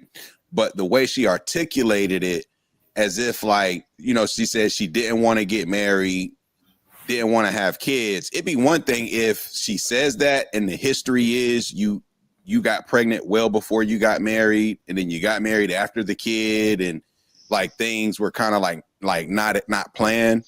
But to my knowledge, they got married at a relatively early age and they did that on their own doing. So it's like, if you say you didn't see yourself getting married, but then you go get married, I find that just like, I don't quite understand how you're articulating what you're trying to say. And then when you say like, and I didn't want to have kids, but then you go on to have four, I'm like asking myself, are you trying to say this nigga Steph is like forcing you to have kids, or did you want to like have these kids when you had them? I'm kind of wondering from that perspective. But to Johnny's point, like I do agree that like it takes women a long time to bounce back when it comes to just hormones and feelings like themselves and having a new identity, being a mom versus prior to that. So I can understand that not only is she adjusting to being a mom, she's adjusting to Steph becoming a whole new type of nigga. Like we gotta admit, like he, the Steph she met wasn't the Steph that ended up that we know today as like the icon that he is. So that has to be tough to deal with. People try to make it seem like, oh, because he got the money, then life has to be so easy. But when you with an icon like that, I wouldn't never say like that would be easy. Like I wouldn't say Savannah James had it easy, for example. I wouldn't say Ayesha has it easy either. It's like these are like two of the most iconic niggas at their craft, and these women were basically around for the whole run. So I'll give them that respect to say it can't be easy. You got to sacrifice a lot. You always in a nigga's shadow, and you're always going to be known as such and such's wife. So it's like I can respect the overarching idea, but how she articulates her feelings, I think, comes off very tone deaf to the point there that she don't really understand how she's coming across to the public. Can I ask y'all, as two married men, like if you saw your wife on a podcast tomorrow, you woke up and she was saying she never wanted to get married. No, how would that make you feel? I personally wouldn't care. Especially if we've gotten married. Like, so for example, like my wife, prior to me, she didn't want to have kids. And that's what she told the guy that she talked to before. But with me, she was open to having kids, and we've had kids. And that's not a thing. But if she goes on a podcast and says, I didn't want to have kids initially, I wouldn't have a problem with it, because that was already a conversation that I knew of. That was how she felt. And when I entered the situation and our relationship became what it was, there wasn't any forcing, there wasn't any coercion. Like, she wanted to, and we had kids, right? And so, like, I don't know. I wouldn't look at it any kind of way. I think, but specifically about marriage, not even just the kids. You know, like she asked, like, oh, how you and G doing? Marriage is great. You know, it's cool. I never really wanted to be married, but you know, now that I am, I've gotten used to it. It's like, why would you say yes when you proposed to if you didn't want to get married? But so let's get some context, because I think the lady on the podcast basically asked her something around the effect of, you have 4 kids. Is this what you saw for yourself being like a family? I think she asked a question around the fact that you now have 4 kids. Did you see all this from the start? And so her response was, no, I didn't. I didn't want to be married. I didn't want to have kids. Like, so she's answering a question as it relates to, like, did you see yourself with all these kids? And to be fair, I think that she's also speaking from, like, when she was young, like a younger perspective. Like, there is a bunch of parts inside the interview where she kind of speaks to, like, him being the love of her life, and him, like, her being falling head over heels and different things like that. But like that spot where she's talking about her winning a career and her reflecting on, like, 16-year-old her, to me, I wouldn't feel a way if my wife at 16, 17 had dreams of being, like, whatever the fuck, an astronaut or anything, and never wanting to get married or having kids. It would be what your sentiment was with me when we got together. That'd be me personally.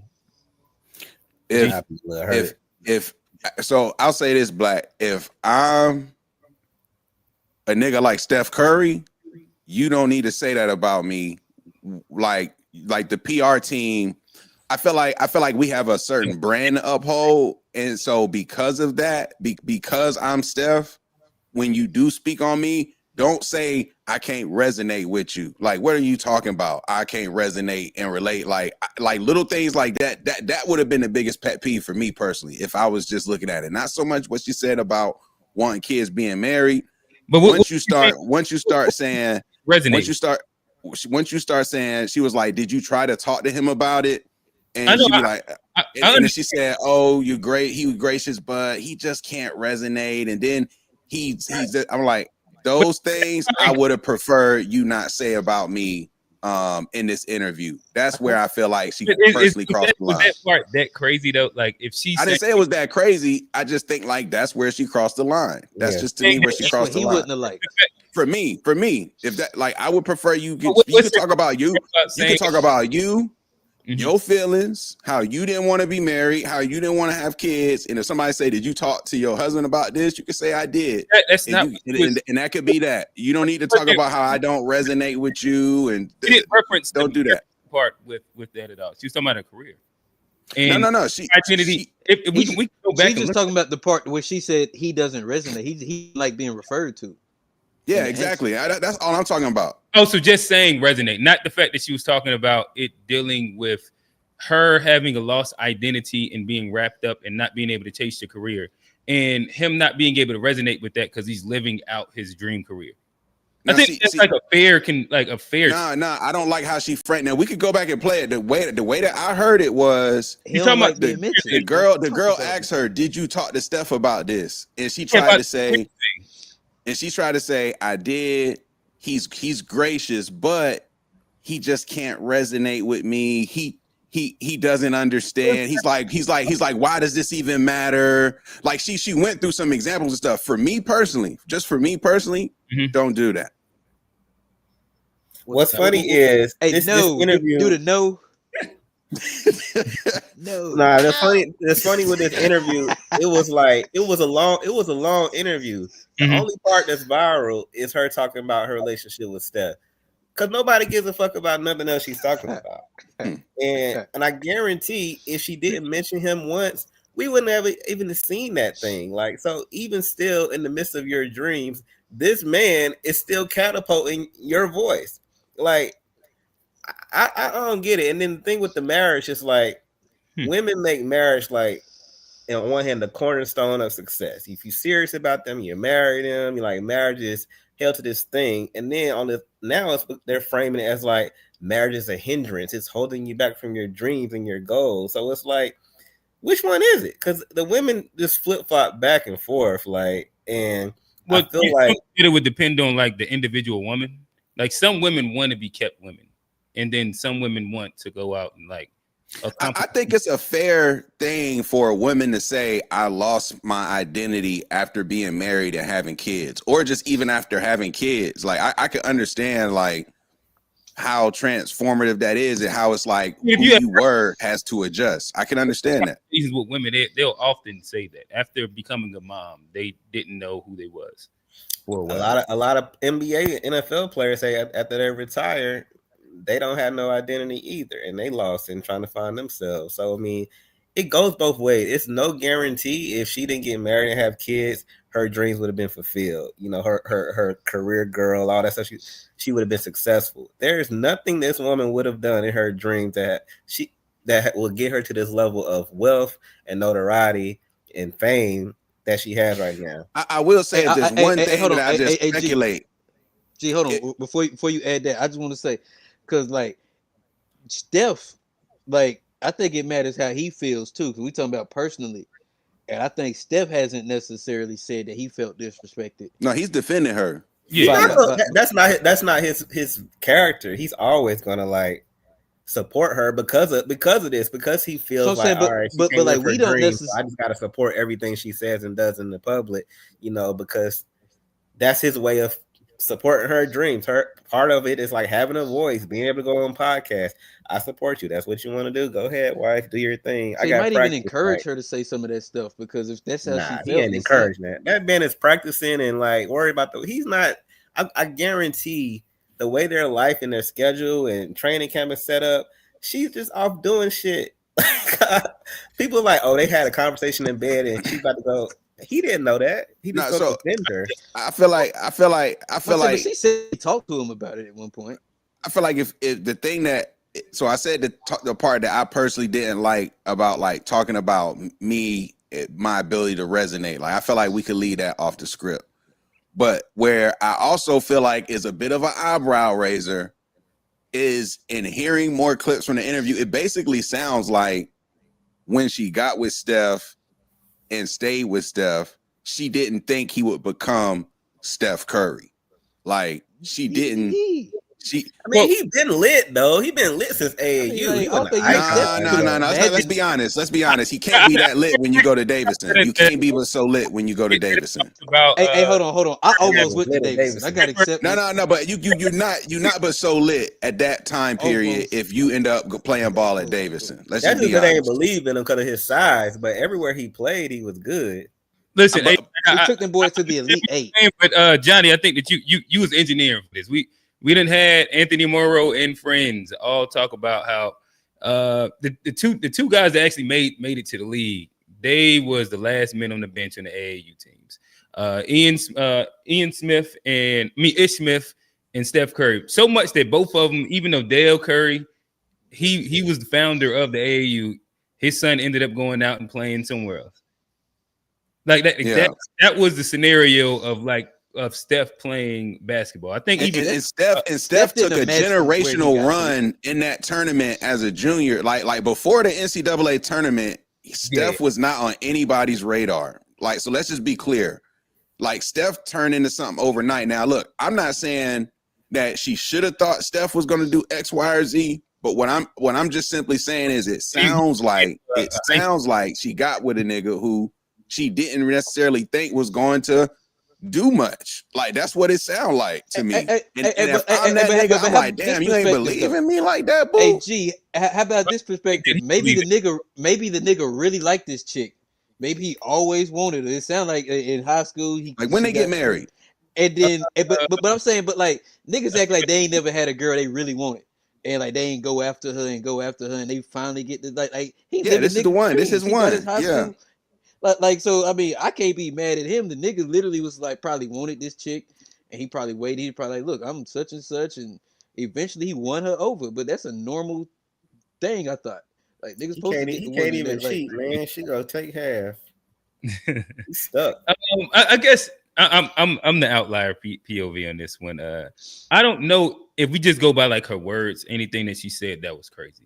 I think if I just look at it in a lens of her getting together with like 17 years old, seniors in high school, 2011, and them going through the that's when they got married. Yeah, they got married. That might have been when he graduated. Right after he graduated. Yeah, that was after they graduated. But yeah, my understanding, like they got together like 17 years old, right?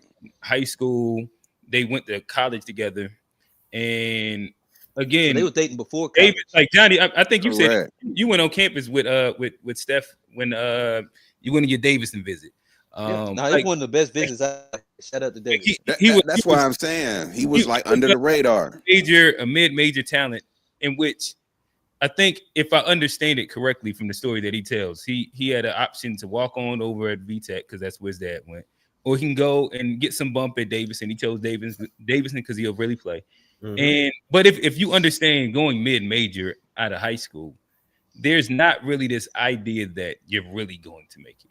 So much the idea was that he was going to be a high school coach and she was going to be a career woman. That was like the conversation that they had. Right. And you blink your eyes and Steph Curry put up 30 on Duke in the tournament. And then it's like, oh shit, we got traction, baby. And I think that a lot can change and a lot of things can move with it. And like time can move really fast. And you can look back and be like, oh shit, 10 years have passed and I'm here and shit that moved so fast that I forgot about some of these things that I wanted to check off my off the checklist.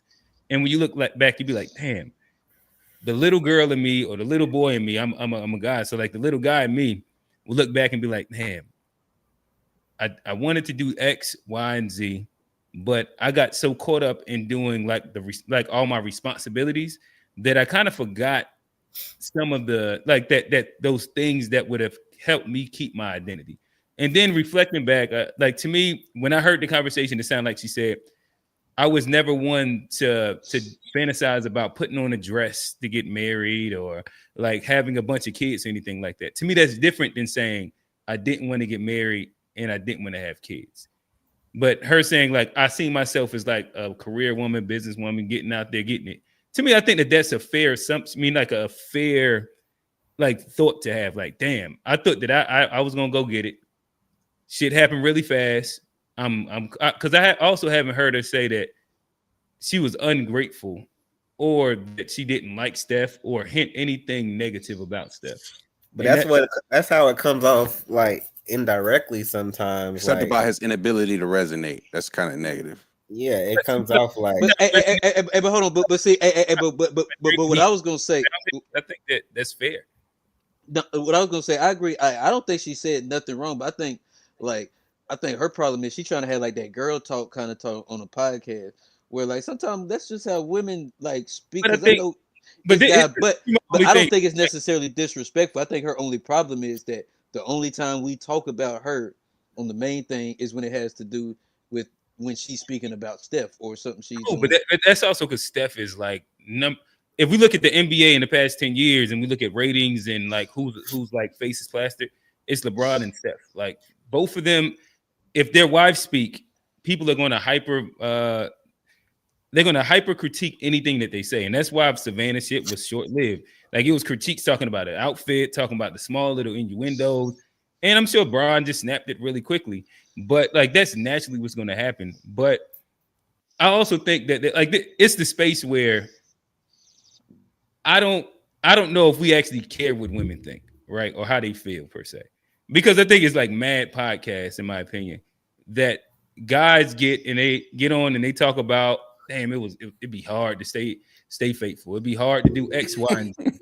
It like these are like common podcast conversations that They be right and, there. and her just saying, damn, I wish I chased my dream. Niggas like, oh shit.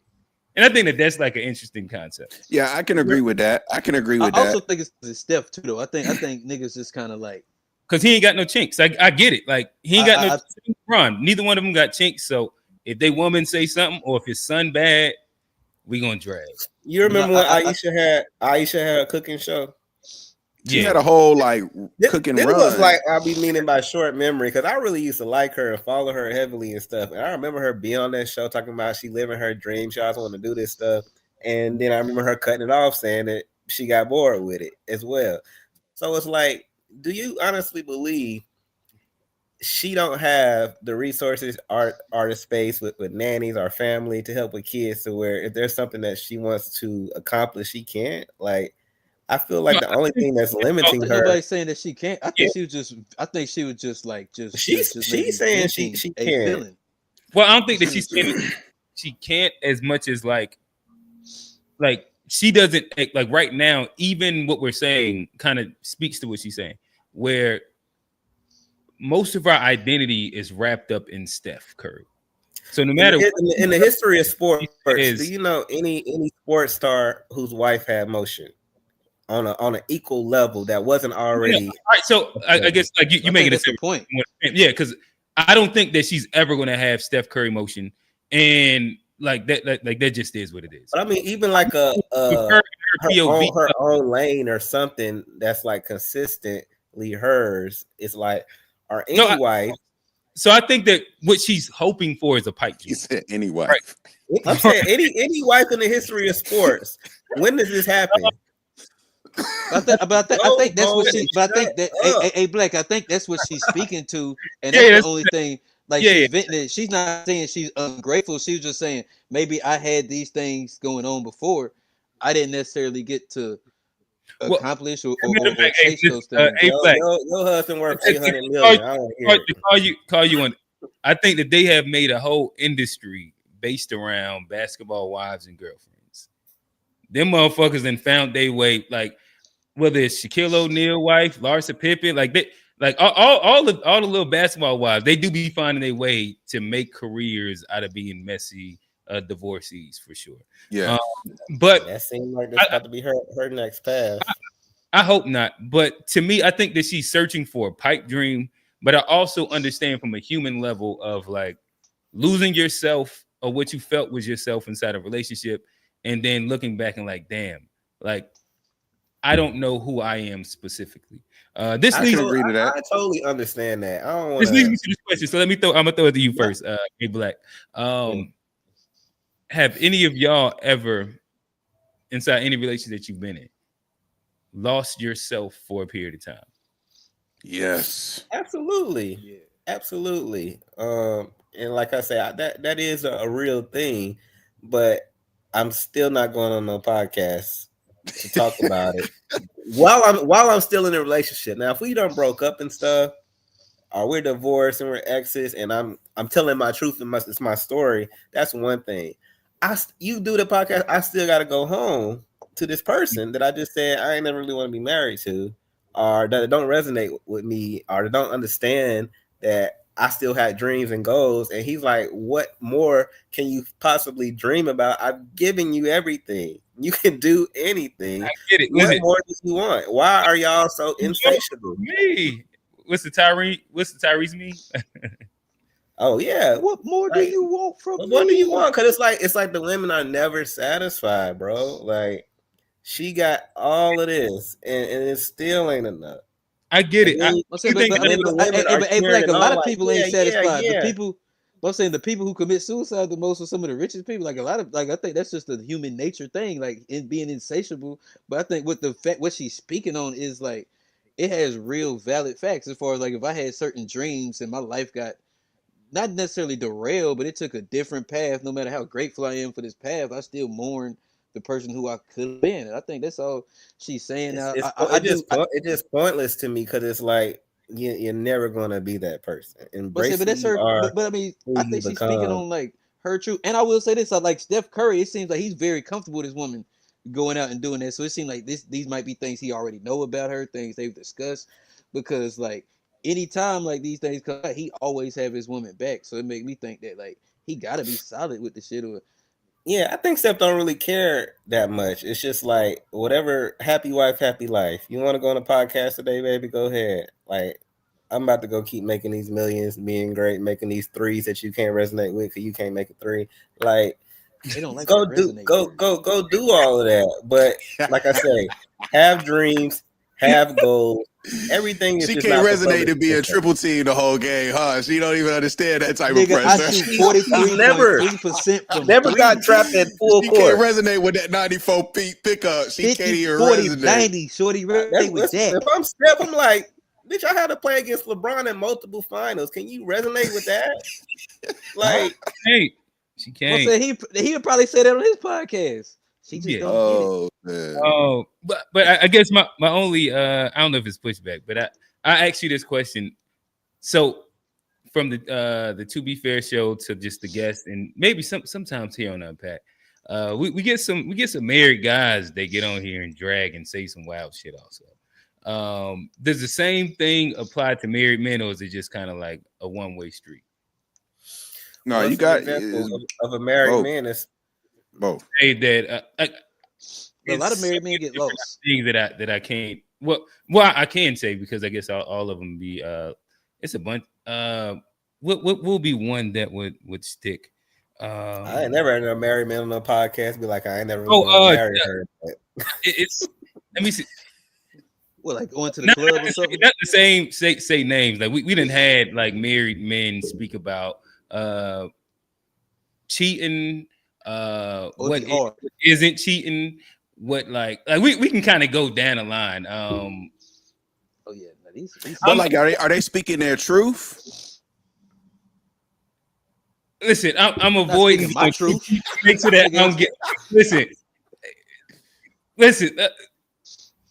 Yeah, Johnny, incriminate somebody. Plead the fifth, nigga. I'm not incriminating. That's why I'm not going for debate.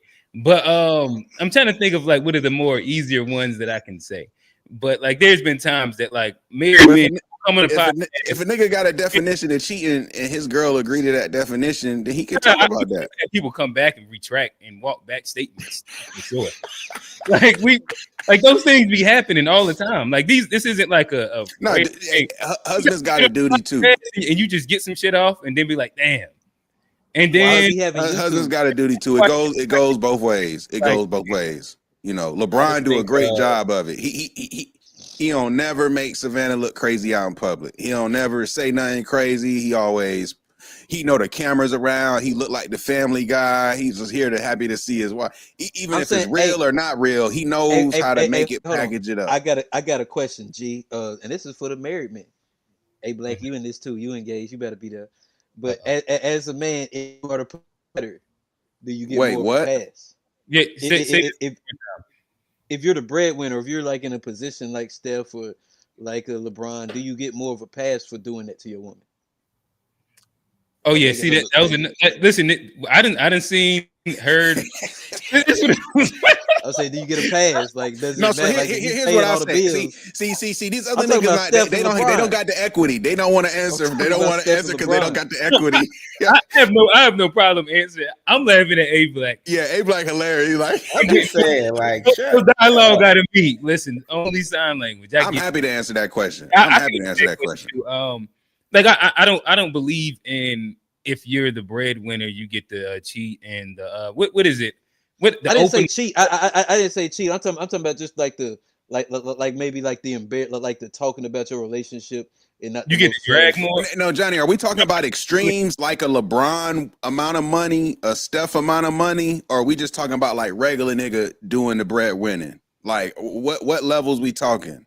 Because it's levels. I'll start with Steph and LeBron level, and then I'll work around to just regular bread. Because I'm gonna be honest, if I got Steph and LeBron money, I need leeway. because I don't know what it's like to just you have exercise pussy options and shit like I that. don't know what it's like to have pussy thrown at me every single time I leave the house in every city I go to, no matter where I go, I don't know what that's like, brother. I don't know. So I just need a little bit of a pass to understand. I know what it's like. No, Man, you I ain't got no money like So, that. hey, Black, real quick. So this is an example of what nigga, you old boy. An example of what I was just talking about. Stephen Bryan, boy. Now have a married man giving this statement on the podcast. Would it be okay? Is that okay? And if a woman gave that statement, would it be okay? I'm being honest. Man, So was man Ayesha. or woman. If you're married, Hey, look, but I'm not saying nothing about her. I'm just saying about the weakness of myself. I'm talking about G. I'm talking about the weakness of man. Would it be cool if, say, the inverse got on, like a woman got on and said that exact? I would expect her to say the same. If we're talking extremes, if we're talking like Oprah. I'm not talking about you. I'm actually. Okay. My bad. Hey, Black. Yeah, I'll pick up from that. I mean, it's a rare dynamic, but I'll play into it. And if I'm dating a $500 million woman, baby, you can do whatever you want to do. Oprah can get on the Oprah can get on the podcast and be like, "Listen, when I go to Turkey Caicos, I gotta what's the name of that movie? Stella Got a Groove Back. Stella Got a Groove Back. There we go. Yeah. She got to get a groove back. Oprah get a groove back. What you think I'm gonna be doing with her money while she doing that? All right, so that's I'm only trying to find out. This is why men and women are different, because it's like we wouldn't care. Like I know niggas that's like taking a woman money, doing whatever. Like, listen, if I don't know where we ever see that, because women with money typically go date a man with money. They don't typically date down or bring no man up. But if that rare case that happens, I'm not pushing back. Do what you want to do. That's what you want to do. As long as I'm getting my money and I'm getting my lifestyle and I got the crib, come on. I get you. And so right now we're just trying to sparse out baselines. Johnny went to the extreme of like Steph and LeBron when it came down to, can you get on podcasts and talk crazy? And so I just wanted to see, like, what's the extreme to where with Oprah money, she can get on the podcast and talk crazy. I want to see, like, when does it get to where she got to shut the fuck up and you better not say shit about me on this podcast? I'm trying to see like what the levels are. Johnny, what's the next range that we got? If you go down then from Steph, LeBron, then you probably got to go Miles Turner. No, that's still crazy buku dollars. We still talking like that's still extreme. So are we leaving the league now? Like let's leave entertainment. Let's leave the world of entertainment. Let's get back to like, let's get to like housewife, and he pays all the bills, does all that stuff. Like she's a trophy wife. He's $200,000 man or something like that. Got a really good job. You're gonna have leverage when you taking care of somebody. Just like when you stay with your parents. And you in my house, you do what I say. Now, when you an adult, you got more leeway. But if you don't pay no bills, that's part of the exchange that you give up. Is this person is the leader, and there's certain things I'm not going to be able to do. And if I want to do it, then my ass about to start paying half, and then I can do what I want to do too. That's just how it is. If I live with, which I couldn't, you got to pay for speech. I'm not saying that. I'm saying it's levels to it. Like, you can talk to me, but I don't think man or woman, if you're married, man or woman, your relationship is not for public consumption. She can talk to me. Your relationship is not for public consumption when you're married. Ears, baby. Because we see over and over again what happens when people start publicizing their relationship. They typically start having a faster downfall because now I don't agree. I don't disagree with that. I don't disagree with that. If you're still in a current marriage and it's not like Rocky, it's not for entertainment purposes. Like, this is a real thing, because you're going to add another layer that's unnecessary to our marriage. I'm a top basketball player. I don't need no distractions right now. And this is what this is to me, is a distraction. My wife online again. Back on the point. But I gotta ask you now. So 200, like if she's making $200,000 and she the breadwinner, can she get on the podcast and talk her shit? She can only get on the walkie-talkie and talk to him. Only- That's only it. walkie-talkie, that's Nah, it. 200,000 ain't enough for me to like. But if to- he is the breadwinner, 200,000, can he get on the podcast and talk his shit? I don't think so either. I don't think it's cool Okay, so, either way. so, I so don't think it's cool breadwinner either don't way. matter. You just got to be like buku rich. I think if you get to that level, there's a certain way you can't be normal no more. You're not a normal girl no more, Ayesha. You just have to accept that, and because of that, you can't do what regular girls could do, which is get That's online kind of and true. talk their That's business. kind of true right there. That's It's not it. normal. It's not normal. That's a fact. Oh, It's yeah, like she's over 2 decades into this, and it's still like we still on this. It's like, come on. I don't have no problem with women having feelings, expressing themselves, talking and speaking and stuff like that. But in certain situational cases, like with her man and him about to start NBA season, I think they already doing preseason games and stuff.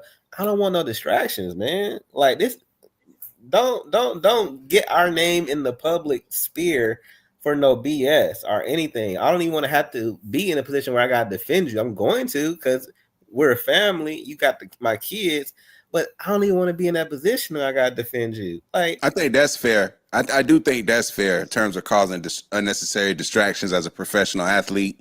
You don't really want to be on the court and then at the post game, niggas is asking you questions about your significant other because of some shit and you they know they said in the going to. news. You know they going to. It's like, damn, I gotta worry about Kaminga signing again. I got old ass Al Hartford coming over here, and I got real shit I'm dealing with. Like the shit that provides your lifestyle to have time to go sit and look pretty and talk. Like I don't want no distractions like that. And I just understand. It seems like a lot of other wives get that, and they do their best to make sure they're facilitated. But Ayesha is stuck on being her own person and her own star, her own this, and it's like, baby, you not it. You're very pretty, but you just ain't got nothing else going. You don't got no emotion.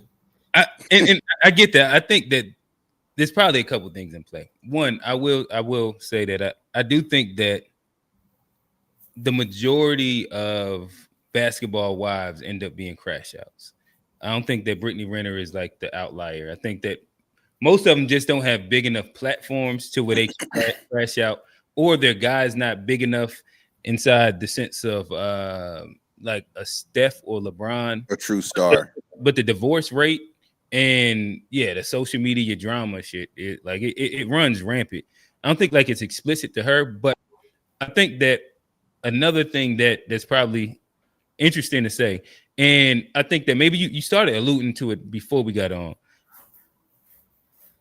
I wonder if she was already this type of person beforehand.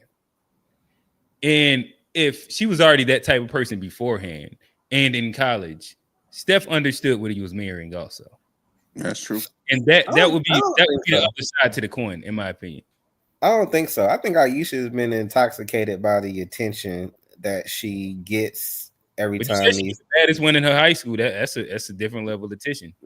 And she was. So it's like, I don't know if y'all ever heard the quote how a lot of women, I don't want to say their brain, but it's like they don't really evolve past like 17. A lot of women, as far as like how they respond, their emotions and stuff.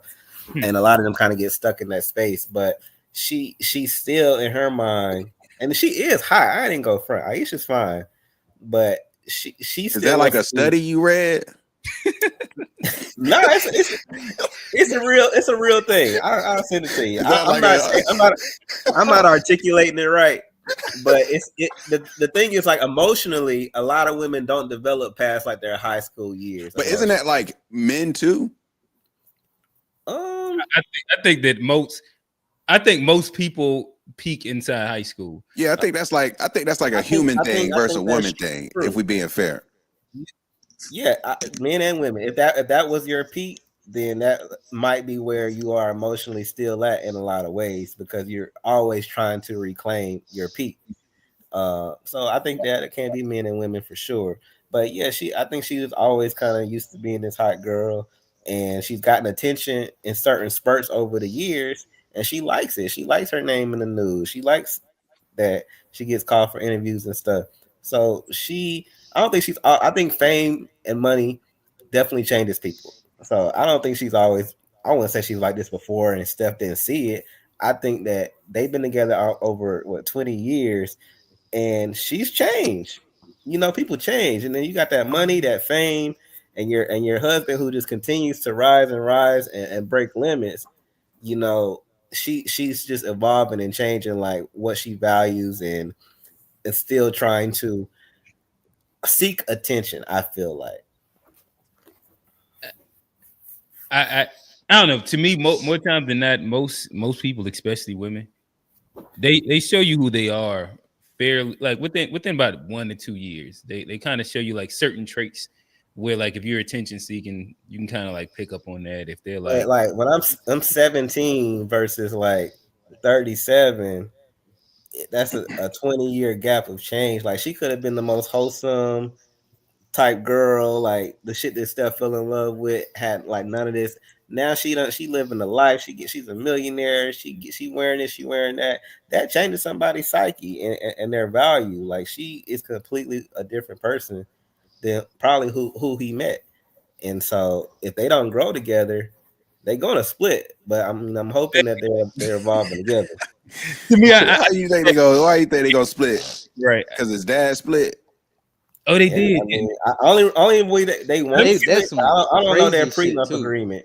I don't know their prenup agreement, but like they got like a 9. Hey, it was not a lot to sign for when they got married with their prenup. Like he didn't have a Curry brand in 2011, to my knowledge. Oh yeah, this like is like ankle injury Curry. Yeah, exactly. I don't think he had the Under ankle Armour break, deal. which He means definitely that wasn't who he was. he got the money and that contract and all that stuff within the marriage. Means she's entitled to that stuff. Like that would be one of the biggest divorces in history since probably Bezos. Like she would leave with a lot, so Steph's not going nowhere.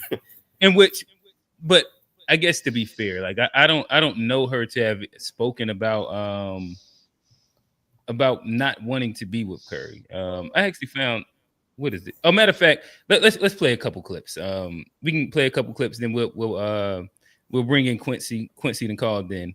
But yeah, let's play a couple clips. We'll start off with Godfrey, then we'll go with Gilbert Arenas, and maybe we'll end with Ayesha.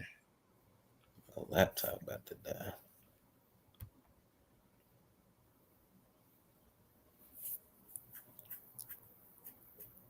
You want to get married to. He always gets all this attention, and I want people to look at me. I didn't want to. I didn't want to do. I thought I was going to be a career girl, and that's it. You want people to say, "Hey, girl, you got a fat ass. Ooh, I like it." He still ain't done. And I think personally that he's a great family man. He's a great husband. I think he shows lots of respect to his wife. You don't ever hear any controversy about this brother. He's a producer. I actually did some voices on an animation series that He won't be getting any more work. The guy, I mean, is just really a really good example of what a good husband is and a family man is. As much that probably gets thrown at him at all times because he's awesome. All right. Ayesha Curry is going around on these podcasts just yapping and being very disrespectful. This man works hard to show respect to you. I don't even think it's hard. I think he loves you that much that he goes, "This is my wife, this is my kids." And you're going on these podcasts complaining about, "Oh, I didn't really want to get married to him. I mean, I didn't really want to do this. I didn't really want to do that." Yeah, you did. Why did you get married to him? Then why don't you change your last name? I bet you if you divorced him, you'd keep the last name. And I'm not trying to put him down at all, but I don't like what she's saying. What do you want? People are looking at you, but men are being respectful because Stephen Curry is a respectable dude. That's why. I know social media shows a bunch of really dysfunctional relationships, but Stephen Curry's not a corny dude. You're making him seem like he's corny. It's like what they say about Sierra and her husband. You know, just because a guy takes care of his kids, treats his wife right now, he's a cornball. What is this kind of image? This silly shit. He's making it easy for you to do things in life. You can start a cooking show, do whatever you want. You're a Curry now. But now you saying all this shit after 2 kids or whatever, and I didn't really want. That's a bunch of insecure bullshit to me. And I'm not being disrespectful to you. But there's a lot of good men out here. I know a lot of you women like to say men ain't shit, but some of you women ain't shit. I said some of you women ain't shit either. Yeah, not every man is Godfrey horrible. clout chasing though. There's a lot of women that are married to dope dudes, dope men, And there's a lot of women that shit on men and cheat on men also. Hey, listen, I might be the only person that's on his wife's side because I understand what she is actually saying and the fact that so many people are hating this woman. Y'all are lost. I'm sorry. Y'all not understanding what she is really saying. She's saying she didn't see herself with kids. She didn't see herself married. She's seen herself as a career woman. She wasn't considering herself as a groupie. She didn't have preconceived this is going to be Steph Curry and I just want to marry him to sit under him. She didn't consider herself a basketball hoe or wife, meaning her intentions with him was purely about him and we just gonna be together and you gonna do your thing, I'm gonna do my thing, you gonna be successful, I'm gonna be successful. And she said she fell into being a mother and being a stay-at-home wife. That wasn't her intentions. Think about the rest of these hoes out here. They are really wanting to be hoes. They want your money. They want to be NBA wives, to live the NBA wife life. That's what she's saying. That's what I'm listening to. Yeah. I mean, of course, I agree with Godfrey. Like I said, I don't think she was, I want to say disrespectful. And Nah, to hey, Gilbert, Godfrey's Gilbert's disrespectful. point, I'm cutting checks. Don't comment about my wife, nigga. If I'm yeah, cutting the that's check. that's why I say I wouldn't say that. But as far as the Gilbert, like as far as him breaking down what she meant, and that ain't the point. It's like, why are you even talking at all? It's like, yeah, I understand what she's saying if you want to go deep, but why are we even talking about this at all? Like, why are you on this show? What do you gain from this? What does the world gain from this other than your business and like more shit to troll? How does this help your marriage? How does this like what is the benefit? I don't get it. Like that was the whole thing. I know exactly what she mean. The thing is like I shouldn't even know at all. And Gilbert is the dude I was talking about who retired and didn't know what to do with his life, and he was riding around listening to music, because he didn't have no identity. So he probably resonates with her because, like I said, he's the opposite version of a player who's been playing basketball their whole life, retires, has all this money, and they don't have no identity now. So it goes both ways, but the whole thing is like, baby, you don't got to be online to talk about that. You got therapists, you got grandmas, family, friends. It shouldn't be on a podcast unless we divorced or something. Then go in, talk that stuff. I never wanted to be married. I wanted to be this, blah blah blah. We still together. The season about to start. Like, why is this even a conversation? It doesn't. I bet nobody say nothing to Steph on the court. Shit, if I was playing against him, he go cook me, but I'm gonna be saying all type of shit about Ayesha. I'm not. Shit. I'm out. If I ain't she saying nothing about Ayesha. Yeah, that's a cold light skinned brother. Tastes like Cheerios. They say that never happened. Oh, happened. Mello and KG. That shit happened. KG said that shit. If she actually tastes like Cheerios. Directly about honey nut negative Curry. I don't think that Ayesha really wants to be with Steph. And I think that she the type that's going to 4 kids later. Yeah, but I think she the type that's gonna end up getting out here in the streets, they get cracked and then regret it and wanting to come back with him, but she's given that I don't really want this, but I've accepted this but she said have a career. Hey, hold on. I gotta step in here because like I say, if that was my woman, like of course Johnny. I'd have like a little something to say because like of course my name is trending preseason. It should have been whatever, but my thing is like us as like men and like as like this is that man's relationship, and that man ain't done nothing. Like Cam said earlier in the meme about Travis Hunter, we did the same shit to him. Man ain't did nothing wrong, ain't did nothing, and so like all we can do is just sit and criticize his relationship when we don't know what's going on the inside. It's working for them. Steph's but their ladies, Travis Hunter lady kind of played him though, if I remember correct. But they not getting divorced. But I'm saying, but I'm saying, like some of these dudes, like when you have nothing else, all you can do is just criticize like their relationship with their woman. Sure, And it's sure. and it's like, who are we to sit up there and criticize some other man when like they're not divorced, they're making it work. And like a lot of dudes who sit up there talking like they couldn't even pull no Ayesha, whatever the other girl name is, like they But she ain't even in give that about league. And so like I ain't gonna sit up there and criticize like the woman. She doing whatever what women do. But like as long as Steph is happy, I'm okay. Like No, like I said, the part that it struggles for me is just the idea that all she talked about was like, I wish I would have had a career. That's pretty much what she said in a nutshell, in my opinion. that's Like, what women think. Yeah, she ain't say nothing. but I don't know. Quincy, talk to us. Yo, y'all can hear me? Yep, yep. Yes, All sir. right, what's up, fellas? What up, All what up, what up? right, chilling. All right. Dang, it was a lot said, but yeah. So this is where I'll start. Okay. I think Ayesha and Sierra are the exact two sides of the same coin. Okay. Sierra hit them streets. She knew the streets weren't worth a damn. She went and got Russell. Ayesha locked down a quote unquote Russell up front.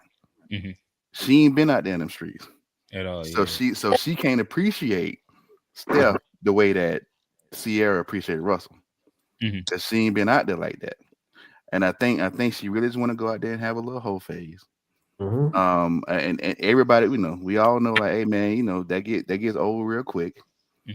And but she's really kind of running her mouth a tad bit too much. And it's kind of she's showing a slip a little too much. Like, you just kind of pipe it down a little bit. Okay. But from a different angle, I think a lot of times when these conversations happen, it's less about what the celebrity said or what whoever said what or did what. And like as us men and women talking, black men and women talking, we're kind of gauging each other to see, like, do you understand our perspective, right? And it kind of seemed like women are they're kind of like tunnel vision, trying to identify with Ayesha, which I get it. On the surface level, all things equal, I get her wanting to be a business. I get it, and she wound up being a wife, and I get it. But once you kind of factor in everything else, like you with Steph Curry, you got the millions.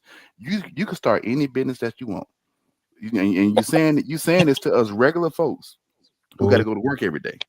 You know what I'm saying? This podcast is going out to regular people who on average make anywhere between 50 and 80 G's a year. And you telling us, oh, I wish I could have been. No, you still can be, regardless of how many kids you got, because you with Steph Curry. You got Steph Curry money, So from a woman's perspective, they want us to kind of understand that. But from a man's perspective, it is kind of like, hold on, man. Like, a lot of times we kind of, I don't know, it's always a moving goalpost. Like, what do we got to do for the women to be satisfied, right? And it's More. like, okay, right, more, exactly, more, right, right. No matter what it is, so you could be Steph Curry, legendary NBA player, 4-time champion, damn near worth $1 billion, the best shooter in the world. You ain't Sean Kemp with a bunch of kids. You ain't not, the typical basketball player, Zion Williamson, Karl Malone, Zion Williamson. You ain't not there with, I ain't saying he ain't doing nothing because we don't know, but we don't hear nothing Steph about got him. a little something on the side somewhere. I would too if I was him, but Why we does- don't know. But we don't know, Ain't a right? girl on the planet that keep that quiet for too long. I don't know. Yeah, you never know, man. LeBron, Nah, you never know. Here, But long story short, we haven't heard anything, right? Yeah. So from our perspective, like, not only did you get like the guy, a creme de la creme guy, you got like the top, like the 1%, and you still complaining. And then if we listening to, like, talking to other women in our circles about it, and they kind of side with her to a certain degree, it is like looking at you sideways, like, hold on, so it's really no satisfying you if you leading with, I see where she coming from. No, you don't see where she coming from. You work every day. You ain't got 4, 5, 6, 700 million. You know what I mean? You can't go start any business she wants to start right now. She could go start it right now. You know what I mean? And be the owner of the business. Or she could go buy a business. You know what I'm saying? She could get into anything she want Hey to. Quincy, I got a question. Yeah. Yeah. So just because like a woman like goes on a podcast or not, yeah, just because somebody goes on a podcast and mentions like, hey, I might have went through that means they're not satisfied or they're not happy or grateful with the life that they have. Yeah. I do think I'm gonna tell you this as a married man. Not necessarily black, but I would. No. I will say as a married man, and I got married in my mid-30s, and so I was out there doing my thing. There is an appreciation of being married if you've been out there. Like I couldn't imagine. Oh no, I can because I see it all the time. I see dudes who get married all the time. Come on, I'm from a small town. They get married at 21, 22. They always cheating. They always getting divorced. You know what I'm saying? And that's the main reason why I got married in my mid-30s because I seen how folks do when they get married too young.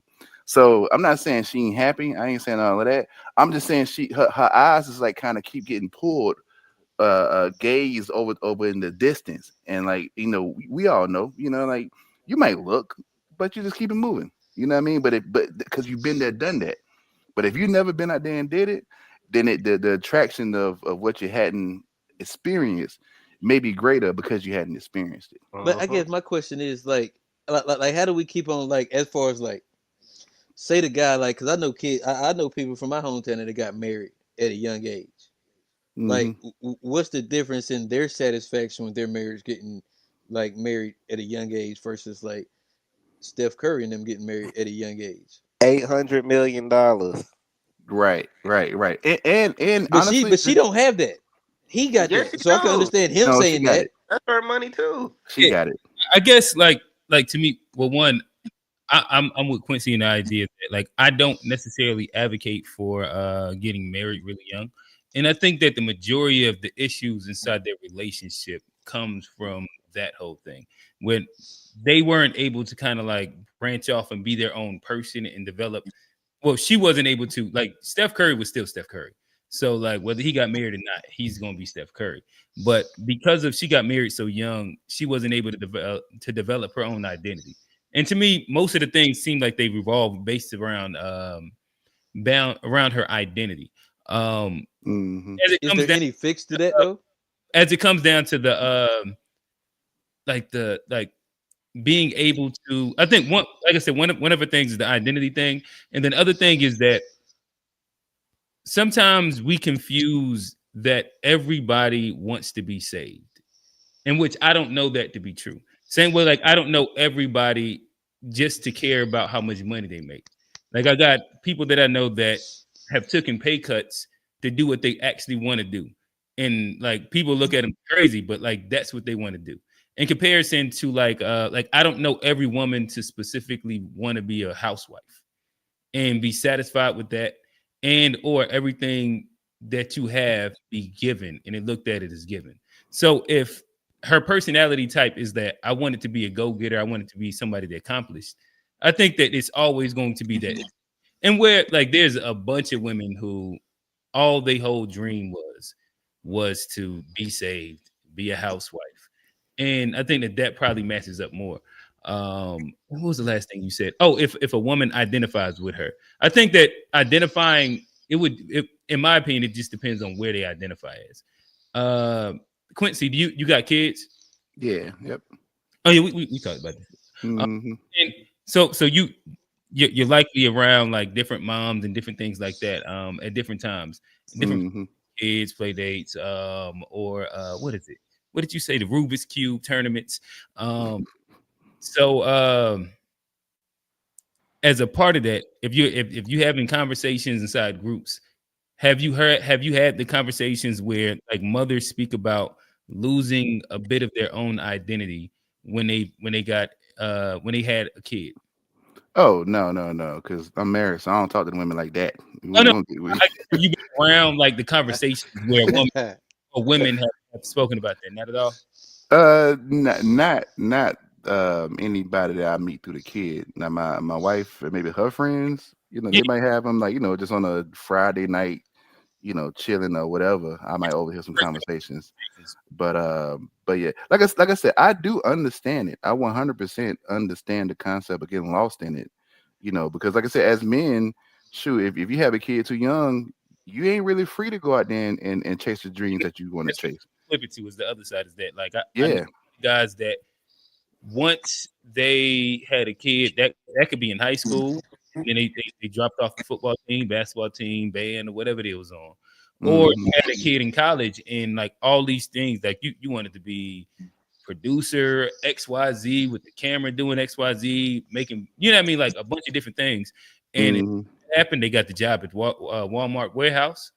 They worked overnight, so all they could do was wake up, work, and next thing you know, they woke up and They 5-10 years was gone. yeah, Like they 45 years old.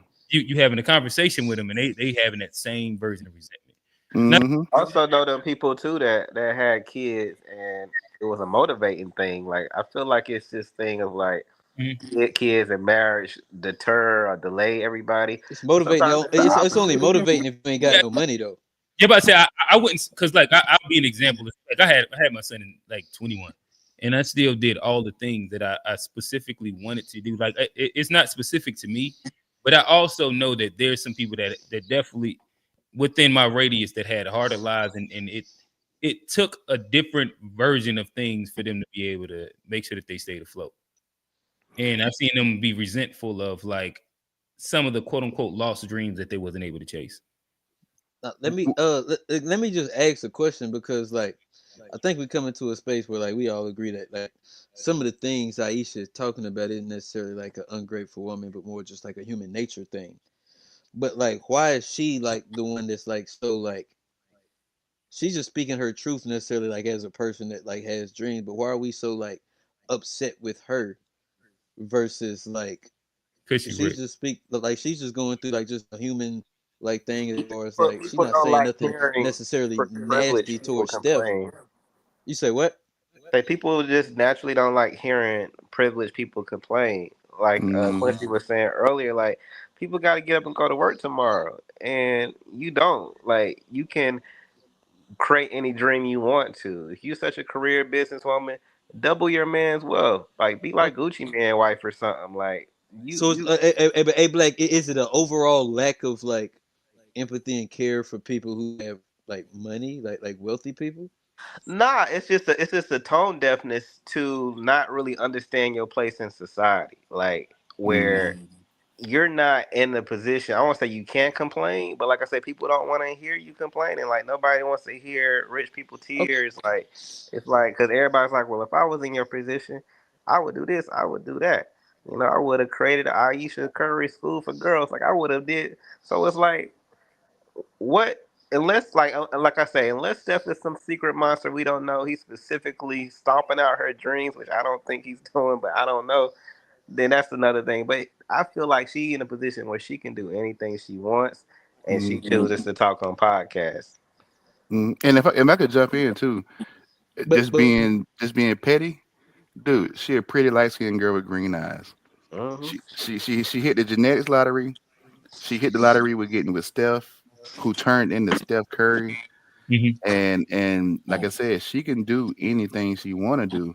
So the notion of her complaining about not being able to do something, like I said, G said it. What's my boy name? I seen the dream. He said it too. Like it's just tone deaf. Like no, you can do anything you want to. So it's you have no excuses. You got all the connections in the world. You got all the money in the world. So if you sitting on a podcast talking about you can't do something, it ain't for lack of money and connections because you got it.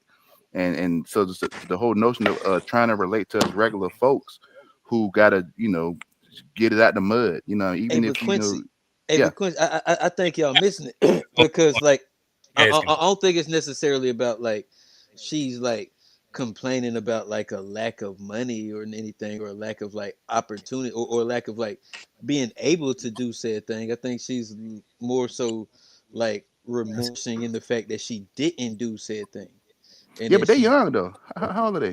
How Oh old no, are they? at our age, they in yeah. their like 30s, like yeah, they in their Right. 30s, That's like and I think if somebody's in like in their 30s having this conversation, I think it's a little because she's not necessarily saying I can't do X, Y, Z, I can't do this. She's like I'm a 30-year-old such and such. I'm a wife of a mother of four. I look back on my life and I'm like, damn.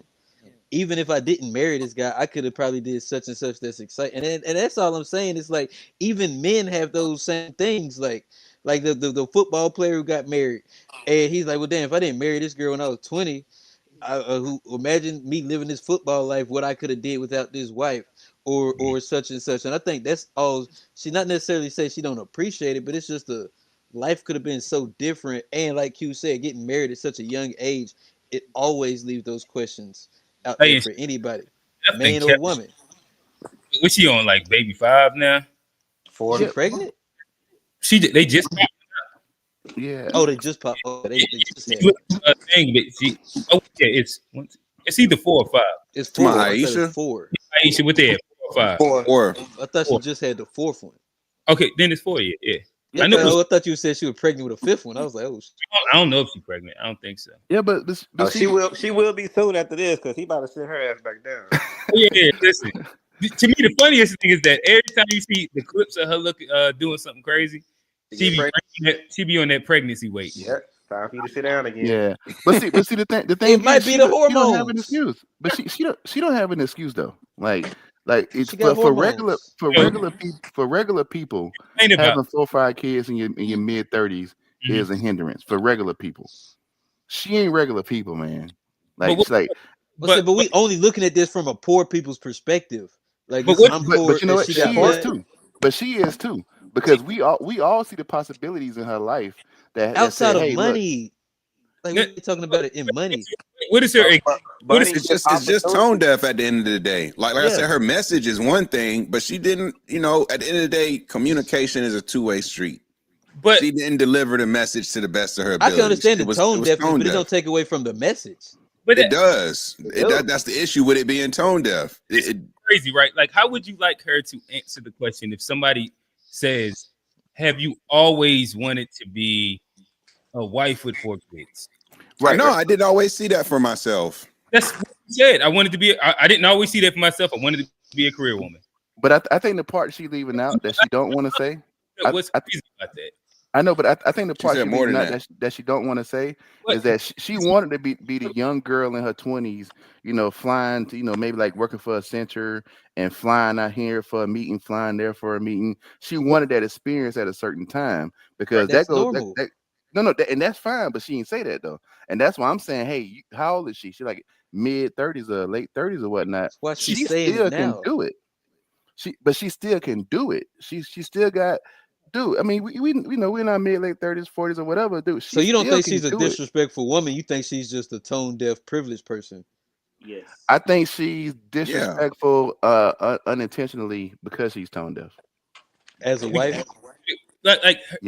All she answered was the question of, have you ever wanted to do this? She said, nah. I wanted to have a career. No, but no. I don't know. No. This is compounded. She got a history. Niggas just don't like Ayesha. That is true. She do got a history, but I don't think niggas could answer the question. Like the question was, you've got 4 kids. Did you always see this? You don't have to go through this gamut of like how rigmarole. How you never wanted to get married, but yet you chose to get married. Like it's just like some things don't make a lot of sense. Like I said, like it's one thing if you accidentally had these kids unexpectedly, but it's like, how can, that's what I'm saying. The way she articulated the message just didn't make sense, because how you gonna sit here and say you never wanted something that you voluntarily signed up for and they did 4 times? She never said she didn't say I never. You ain't never made an impulse decision. Like you gotta buy a Johnny, car. these not impulse decisions. That's my point. 9 months. No, but I don't think any of those things are I don't know, like saying that I wasn't a girl that dreamed of like getting married in comparison to saying I never wanted it as different things. And like taking that to that extent, like you said I didn't want to get married. If you I never wanted it and then I met this guy and then now I wanted to get married to him. So I'll play the beginning of the clip again. She doesn't say I never wanted to get married. She says that I didn't see myself. I mean, I wasn't a person that see myself in like the wedding gown or some shit like that. She said that was later. That was later when she brought up the gown. Hey, what if she answered it by saying, "Hey, this is what I was looking for, but not in this order." Maybe I figured I would, go to school, graduate, get a job, fly around, be the businesswoman, get about a decade under my belt, and then get married, and then have the kids. But it's just in the opposite order. Now I have the kids, and luckily I'm married to who I'm married to, and now I can go out there and do the business. No, I'm just doing it. But why couldn't she just? You know how she could have answered it, Q, for real? Did you see this for yourself? Actually, I thought I was going to be more of a career-oriented individual versus a stay-at-home mom. Boom. Simple sentence, same message. And then she could have went on and elaborated how having kids changes things. But what you don't have to do is say, you don't have to lead with a bunch of negative to then get your story out. It's like you don't have to like tear down again, like I said, it was tone deaf in her delivery, in my opinion. But like I said, you got a clip to play the beginning. Yeah, she said that she didn't want to. She said she didn't want kids and she didn't want to get. She didn't want to get married first. Then she said she didn't want to have kids second. So, like that's what I'm saying. Like we sitting here married with kids. So it's like you can answer the question and say like, I thought I was gonna be this, but you don't have to. Like I said, it's tone deaf to the way she answered it. It's just she's not realizing. But what's tone deaf about if I didn't want to have kids at a point in time, and then tone deaf meaning how it sounds, like how she sounds to the public. No, because why tone deaf about saying. And also that being the truth that at a point in time when I was younger, I didn't see myself with kids. It's tone deaf because one, she has a history in terms of a reputation being of quote unquote saying things. So she knows she has a history of going viral for saying things that seemingly go against her husband. Is that a fact or not? Like she's gone viral multiple times because of things she said as it relates to Steph. That's not like a new thing. Sure. So she should know that, hey, if I say certain things as it relates to my relationship, they're going to tear me up. That's one reason as to why it's tone deaf. Two, she knows by answering this question, like these are the clips that went viral. So it's like at the end of the day, you didn't set up your answer in a way that you didn't explain what was tone died this down. How she answered the question. I told you, I didn't want to get married. I didn't want to have kids. She didn't have to answer like that. That's what makes it tone deaf. Rich or not rich. Why is that tone deaf if at a point in time you felt that way and somebody asked you that question? I've given you other reasons as to why it's tone deaf. It's not just because she felt that way. It's because she's got a reputation. It's because of how that sounds. Moment. Okay. AQ. I kind of struggle with this because I think I don't want women to just say what their actual experience is and just to lie and make up a story to make men feel better. It's like nobody's saying that. No. AQ, because like I said, if you got to tell the whole story. You got like her answer was real straight and to the point. Didn't want to have kids, doesn't want to get married. Like, and you could just clip that and throw it around. But saying, what's wrong if she said, I didn't want to have kids, I didn't want to get married. Then I met Steph. Okay. He turned into a guy that I look at what it's doing. Look at the result of what she did. Look at the result of what she did. And I said yes. What's wrong with that? Look at the result of what she did. It's creating unnecessary distractions. So the damage is done. This is like whether we agree with what she said or disagree with what she said. Steph just cussed out. Hey, Steph just checked Killer Mike about this shit. Yeah, and she's created a distraction. Now Steph's got to go out his way. It wasn't no distraction. Mike came on and apologized to Shannon Sharp, and it's like I shouldn't have said nothing about their relationship. Steph checked me. It's a distraction. That's what really happened. And Steph got actually like the real conversation should be about how Steph checked Killer Mike for talking about his wife, and he deserves respect for that. But the internet just want to talk about Ayesha Curry. She did, but not. Steph actually came up and he said, I expect this from the rest of them clowns, but not you, Killer Mike. And Killer Mike went on a podcast and apologized to that man. Because that's his man.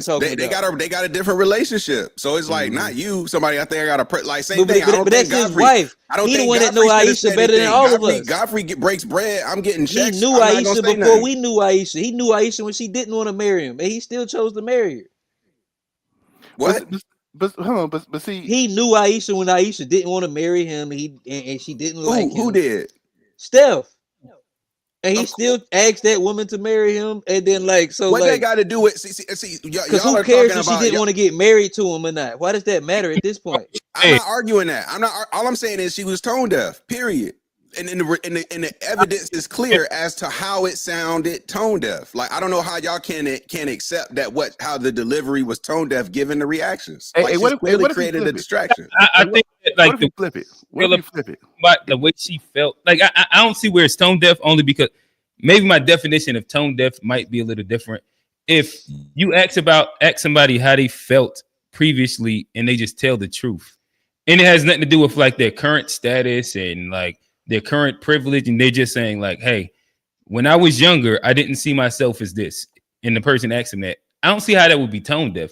Is asking that person to lie, if anything. No, that's why I say you got to get the whole picture. Like and like G said, if and then you come back home to you like say if they ask me that, like, hey, did you want to get married and have kids? Like, nah, I ain't want to get married. I ain't want to have kids. Then I got to go come back home to my wife and my kids. It's gonna be a certain way. So you got to lead that. She's gonna have an issue with that. If I say it the way Miss Curry did, yes. Let me share this as well. Like you know, like the majority of the podcast was her telling how she was like madly in love with Steph Curry and like how like his first date and all these different little things. The majority of the interview was that. Like there's but the majority don't get passed around though, bro. But that don't take away from what the majority was.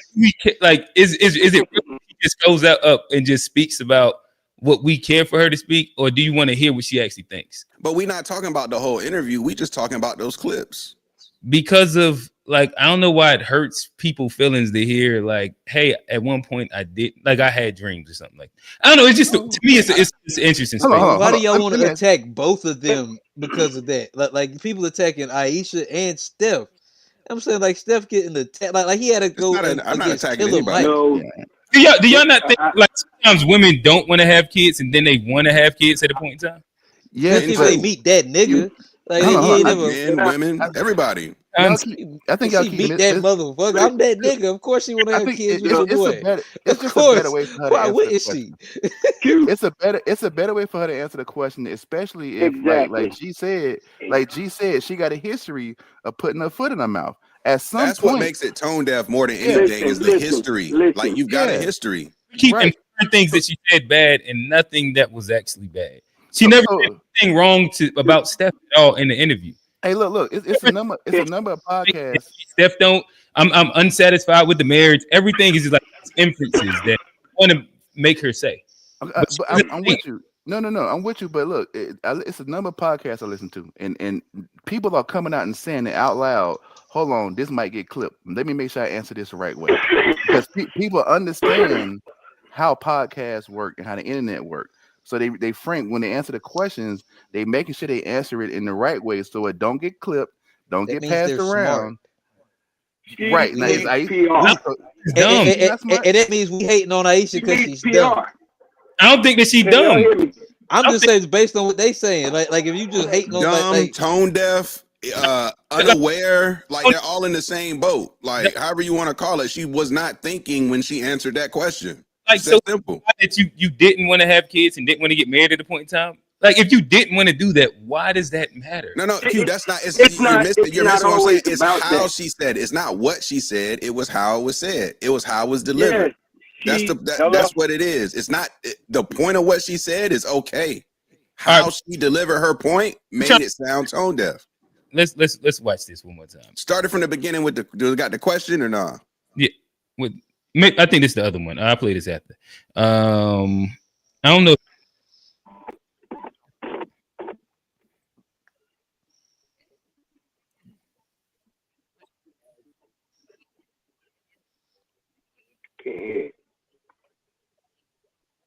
Is it playing? It ain't playing. Yeah, my bad. I forgot to share the screen. I'm over here listening to shit by myself. Did you always knew you wanted a big family? No. So I didn't want kids. I didn't want to get married. I thought I was going to be career girl and that's it. And I had my eyes set on my goals. And I was never the little girl that like dreamt about the wedding dress and all of that. And then it happened so early in my life. So it's like it's one of those things like you don't know. Can we pause? Can we pause real quick? Can we pause like right here? So like I said, tone deaf. She's laying this out as if something happened to her. She's no victim. Like nothing's happened to her. Like, yo, can y'all hear me? She said she didn't want kids. She didn't want marriage. She thought she was going to be doing all this stuff, and then things just happened so fast, as if she didn't sign up for it. Like, no, she just things got married. That though, became Q. that nigga pretty She quick. got married. Yeah, the things happen like that doesn't mean How you gonna say you didn't want something, but you did it? Because of at a point in time she didn't want something, then she wanted it. Clearly, She never said at a point in time. She never said at a point in time. like I can play after this. I'll play like the majority of the interview is her talking about how Steph wooed her.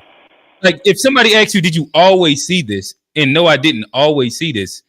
I'm just confused that why we want her to lie about if she always wanted this or not. In comparison to her just telling the truth, like, at one point in time, I didn't want to be married, and then I ended up getting married. They just Did she say at one point in time? I don't think she used the word at one point in time. But all right, that's the whole thing. She needs PR. She needs PR. She does. She has diarrhea of the mouth. She does. And she makes him look bad. But y'all talking like she's a disrespectful woman versus No, like a bad wife. No. You keep putting that. No. I'm not saying she's disrespectful. Not me. I'm not saying she's disrespectful. She just toned She deaf. needs PR. She speaks wildly. She just speaks just out of the side of don't care. She don't care what she say. And it's like, you know what I'm saying? She's used to that because she's a beautiful woman. And you know what I'm saying? She feel like she did that. She has that beautiful woman syndrome. And that's all it is. No one's going to say anything to me because I'm pretty. That's it. And, you know, Quincy kind of put everything I had to say into there. You know, it makes no sense with her because she says things and it's like, it's almost like she's looking for clips of her to be out there because she's jealous of her husband or something, you know. And it's just sad to hear and see. You know, it's just cringy to watch. When you see it, you know something stupid is about to get said. Oh, here come her dumb ass again. I'm not going to accuse her of being malicious. Motherfuckers can say that about Michael Porter Jr. malicious. I don't know if she got any malicious intent. I just think she's tone deaf. You know you were ready for that. How did you know you were ready for that? I didn't. I knew that I loved him, and I'd never like experienced anything else. I'd never felt any differently than like this is who I want to spend the rest of my life with. You're pregnant and you're going to be very, very sick. But I'm so grateful. I wouldn't change a thing. Did you like him at all? Like in your heart, you're like, oh, I wish I could. I thought he was so cute On this first date, Yeah. what are the vibes? It was one of the best days of my life. Honestly, it was so innocent and young, and like I wish Q, I if you could have a really good game relive and you that, throw the pick or at on the least last watch play of the it. game at the Like, 2-yard line was and then so lose, cute. it don't matter. Real The young really good love. game don't matter. The other tape don't matter. They just looking at what happened at the very end of the game when you didn't close the deal. Oh, Like, look, she said I wanted a career at one point in time. Hey, can I throw some? So wait a minute, you think because she said that the shit's over with? No. Yeah, well, let me throw some there because I think there's an angle. Steph ain't going nowhere. Right. I think she's not really telling 100% of the truth. Honestly, let's keep it a buck. Okay, she fine, right? She light skin, green eyes. She was bad in high school, right? But how do you neutralize a bad bitch when your husband is LeBron James, your husband is Michael Jordan, or your husband is Steph Curry, right? So now dudes, because she says she don't get attention from guys, right? And that's only in a scenario where your wife you're the wife of a respected legend. You know what I'm saying? Like, who going out there trying to fuck Michael Jordan wife or Kobe Bryant wife or LeBron wife? Steph they wife. out there. Exactly. I'm wild boy, right. you trying to fuck Niggas trying to. Hey, they got their side pieces too. I'm not putting it past them. It's niggas out there getting to that. I'm not putting it past them, but not openly. They ended up the road, boy. I'm saying not openly. Ain't nobody trying to holler at none of their wives in the open because you get your ass whipped from the fans. The fans will whoop your ass. But I would say if it was a nigga hitting Ayesha right now, he'd be famous. And he get his ass John, beat. You better believe it. Go to John, state fans will be in his ass. You better John, believe it. listen. You said something earlier about what's his name, the little ugly dude that got married too early and played football, 50 Tyson. You know what I'm talking about? Travis Hunter. Your boy. Yeah, him. You said how bad his woman is. His woman ain't that bad. Every man on this show that had a woman look better than his wife. I'm just being honest with you. Facts. Everybody, she's not as bad as Ace. Now that's a whole. We talking too young to nickels really and judge how dimes here. bad she is. She still ain't even I was really gonna hit say, her stride. you gotta show me some pictures, Unc. I'll get with you after the podcast. I want to holler. She only like 22, right? Like she a young. I don't know how. It's too early to give a grade. Too early to give a grade. Unc probably got them on Polaroids, but I'll see you. I'm just saying. That's a whole different. That's two different ball games right there. When you the looks, and y'all saying that she's younger than ever. That wasn't my point. My point was niggas can't say nothing about him, so they try to talk shit about your girl in your relationship. Yeah, but she was a piece of shit. I'm just saying she was trashy from the beginning. Ayesha, you know what I'm saying? I talk shit about her, but I just feel like she just has diarrhea in the mouth. That's all it is. And she wants some attention. She's used to attention, and I don't know if she it's like ain't nobody paying me no attention. That's why she's yelling about the DM things. Nobody's in my DMs or this, that, whatever. She just wants some attention. She just has pretty woman syndrome. I'm pretty. Why nobody ain't paying no attention to me? Because hell, you're not worth $800 million. That's why nobody ain't paying you no attention like that.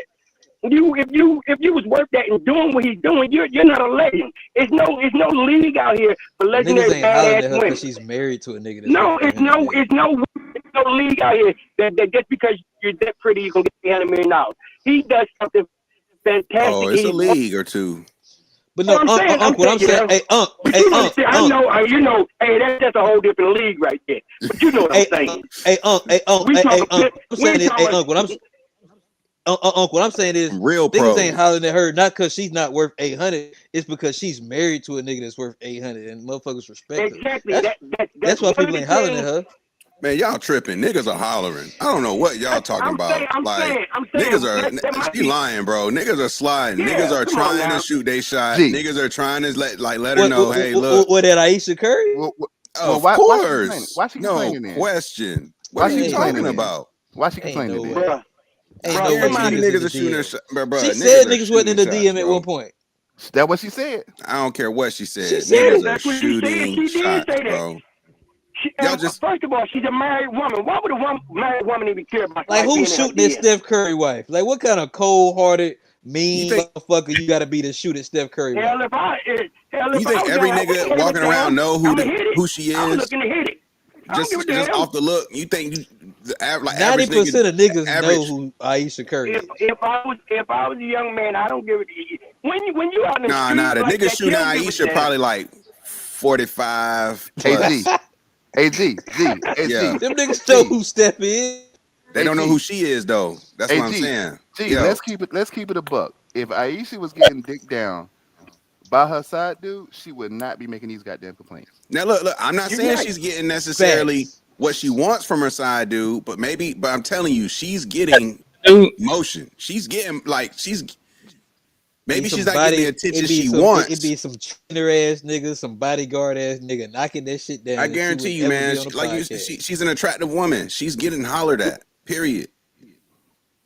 I don't know, man. I don't know. This is one of the few cases that I would believe that dude's actually backing off and leaving that be. I don't know. Yeah, I think I don't know about that. I don't even understand that. On Ayesha Curry. Niggas just love Steph Curry like that. I don't give a fuck about that nigga, man. Well, I niggas fuck with Steph like that. Well, I think he's kept her always in that in between where she had a baby and then she losing the baby weight, and as soon as she started getting close to looking right, that nigga smart. And he like doing what he got to do. When you run, you understand. I'm back up. The issue gonna be she 40 now, and then if she 40, it's gonna be you over the hill. Like Steph understood what he was doing. He stretched it out. Greatest shooter of all time for no reason. took all Club her shooter, prime years. 3-point shooter. Like Steph was smart, and so now the whole prime away. And look, if we keeping it a buck, like Ayesha, she fine, but she wife fine. She ain't sexy fine. Yes, she wife fine, and I feel like that has more of a reason why dudes kind of fall back, because she looked like a wife. She don't look like the woman that if you She hit don't up, look like a but she's starting. You holler to look like at industry Ayesha with a fine. plan. She's You got starting a to plan. teeter into We the gonna go industry here, look. we gonna go Like here. she's starting to have more of that look. But I will agree she's got that quote unquote like girl next door type of. Yeah, you gotta have a plan when you holler at Ayesha. I'm gonna take you here, then we gonna go here. By 3 months, we gonna a chick like that. you can't gotta have smut out. If you don't got the plan, you can't even talk to him. You can't smut out. She want to get smutted out, but you can't smut out. Yeah. The nigga that do gonna be a legend though. I believe she want to be for the streets. I think that deep down inside, she really do want to be. She want to be out there for a little bit. You know, it's like she said, I was young. I started out young and all this stuff. She ain't never had a chance to be out there. But if she ever get out there, she gonna want to go back home. Real quick. She gonna want to go back home. $800 million house. That's a big house. My boy, South Africa. Welcome to the show, my brother. There you go. What up, boy? Give us a South African take. I know feminism is running rampant out there. I'm sure you're not loving what Ayesha Curry is saying. I would have been 1 in 12 out there. Nah. He told us the family got to pay that. That's probably where she go get her little freak off. She got to go outside the United States. She go out here to fucking Paris, London, go to Africa, get everything she wants. Come on, talk to us, brother. They hustle different. How's it, gents? What's going on? No, man. I just think people be projecting on this whole thing. Okay. This woman could literally walk out of this marriage and get 100 mil and a solid life for a lifetime, and go be with some random ass unknown guy, without any consequences. I don't understand why people would turn this whole thing into her being malicious or anything of that sort. But also, to contradict myself, I get the male ego. We are projecting from our own, Right. our Yes. our own bias to say, well, how would I feel if my wife were to say that about me in public, considering the amount of public trust and charisma I have built for myself. It wouldn't necessarily land in that way. And also, talking about like male ego, it's how other men perceive this whole thing. It's not necessarily about her and what she said. It's like how other men are going to look at this. So this is where our ego and fragility comes in. And it's like, you can clearly, they've been together for a minute and you can clearly tell she's not a malicious person. But because men and our ego and all of that, we're just projecting on this poor woman. And Hey, she can walk out, bro. It's one of the ones. That's a gym. That's a gym. My South African brother. He got the cape on way from the continent. I agree with him as far as like niggas care what other dudes think about their woman. Like you ain't gonna marry the chick if everybody talking about she a smut.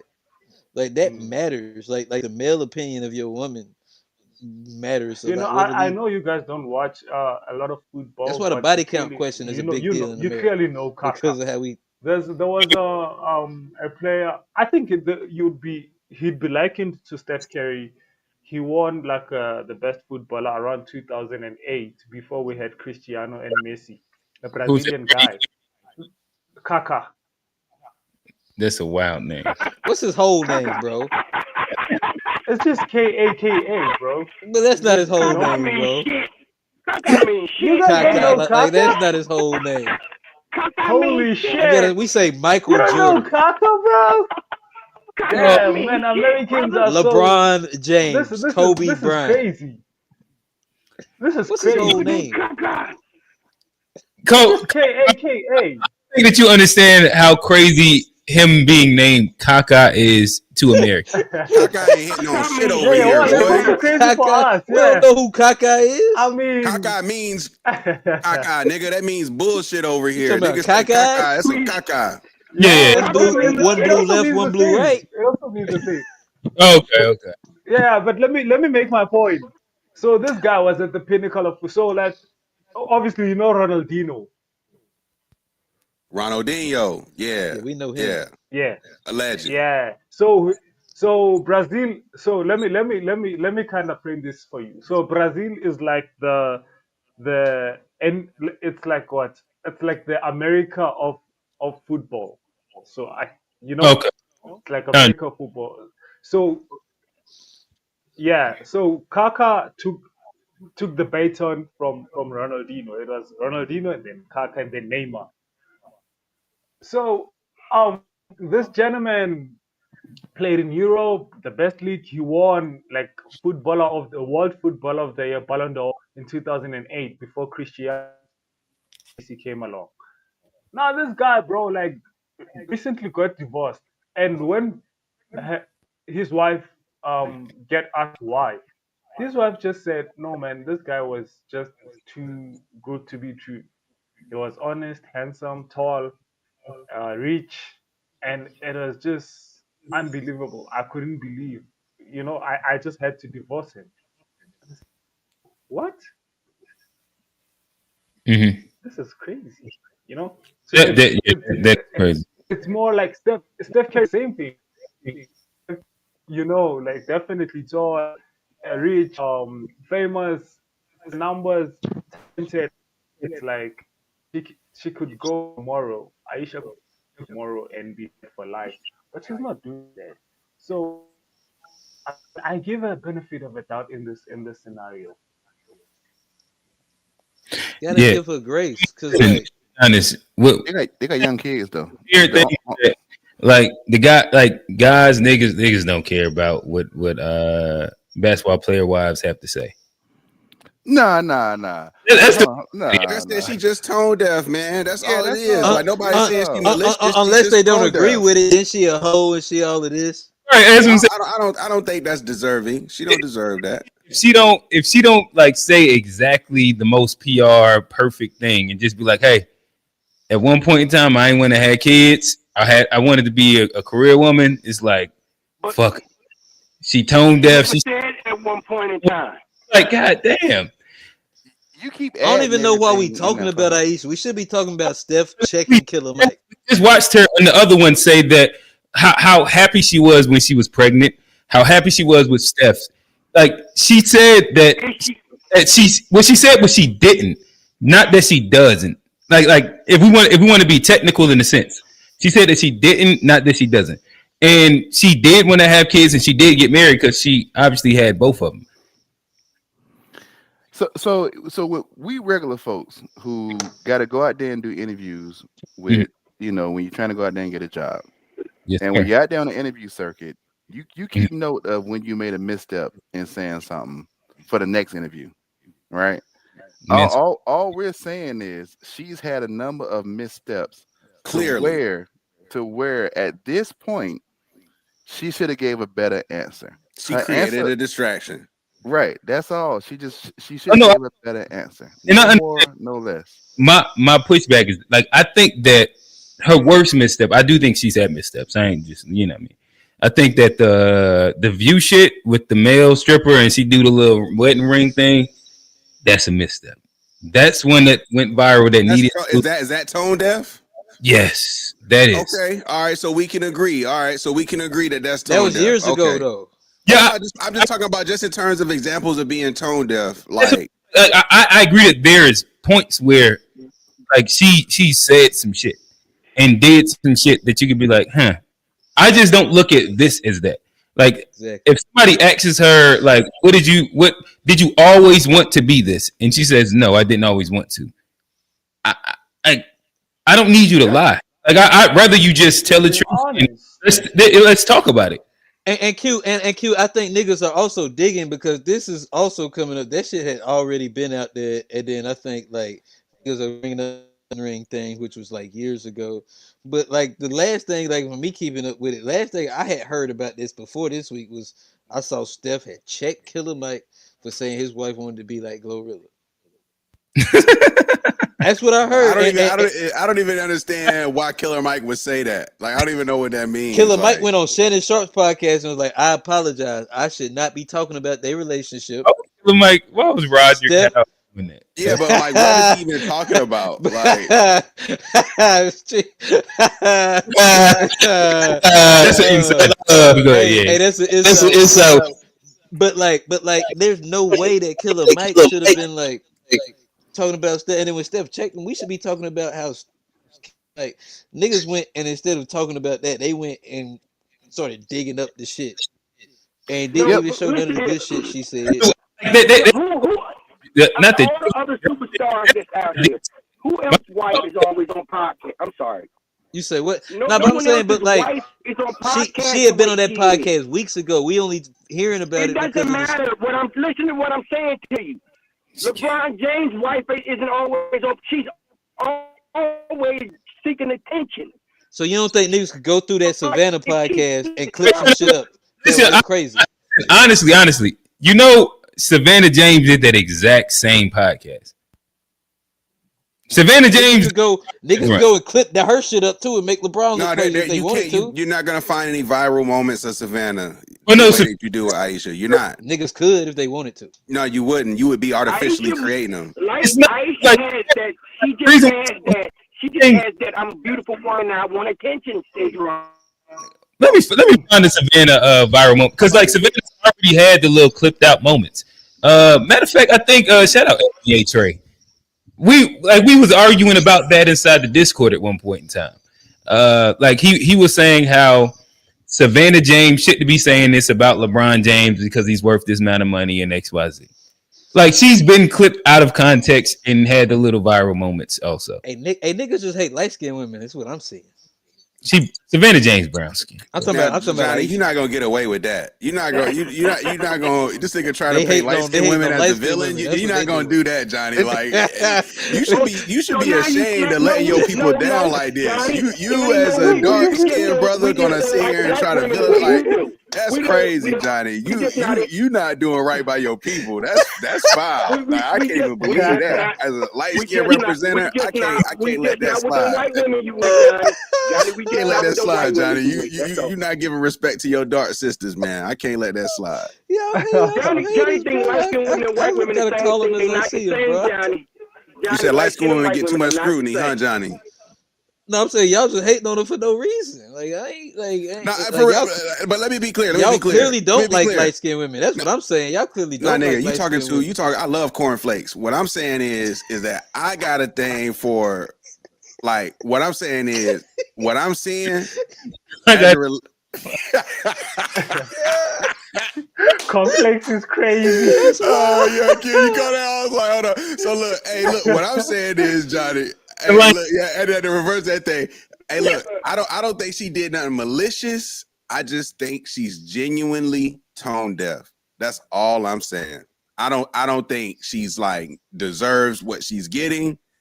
I just think she needs to work on how she articulates certain answers because she's got a clear history, not just once, not even twice, of being in the media doing things where it gets clipped up and it looks shaky. So it's like, hey, you want to just make sure you're careful with how you respond to certain things. I don't think it's malicious. It's just tone deaf. Hey, can I the cornflakes? Shout out Tyron. He posted it. And this is actually one of the last time, because like this was like a recent thing that did happen. Yeah, that's a little crazy. But there was a gap in between that though. But the thing was, like, she wasn't even next to Drake. It was like a person and then her. Like, damn, you can't even take pictures too. No, you can't take your homegirls to the Drake show. You can't like it was like I'm just fucking around. I'm just fucking around. Homegirl was trying to get dropped off. Ayesha Curry just being a good friend. I'm just fucking around. Aisha probably did supply the hose a couple of times. If we being real, she probably did bring the hose over a couple times. And that's that good. What Charlotte Christian, Charlotte Latin. Yeah. Ayesha brought the hose over for sure. I can guarantee she did that once or twice. I got a problem with her. Like if she was next to Drake, and Drake was like this, there's a problem there. But it was a person in between them. It was like 7 females. But Drake and Steph supposed to be and bros. there was a gap in between. That's like seeing your wife with your bro. Shouldn't be no concerns, right? I guess, yeah. Hey, niggas know who Drake is though. Like there's certain homeboys. Like, hey, you said everybody, all bros not equal, Johnny. All bros ain't equal. But damn, Johnny, she can't even be in the room with him. This is not a diss on Ayesha. This is a Drake diss. Some niggas just untrustworthy. In the room, even though it's seven other women, she can't even be in the room. I just think some niggas untrustable, bro. And I like Ayesha. I ain't even hating on Ayesha. I'm just not a Drake fan right now. That's all this is. Drake. And sometimes with some whole shit going down, you got to get out the room. You can't have your exactly. Leave, shorty. You can't be a fly on the wall. Isn't it like after a concert or something like that? It wasn't My even wife like ain't finna be in no bathroom while some whole shit going on in the front room. Hey, no. But what if she in the front room while the whole shit go on in the bathroom? What are we talking about? How does it have anything to do with like?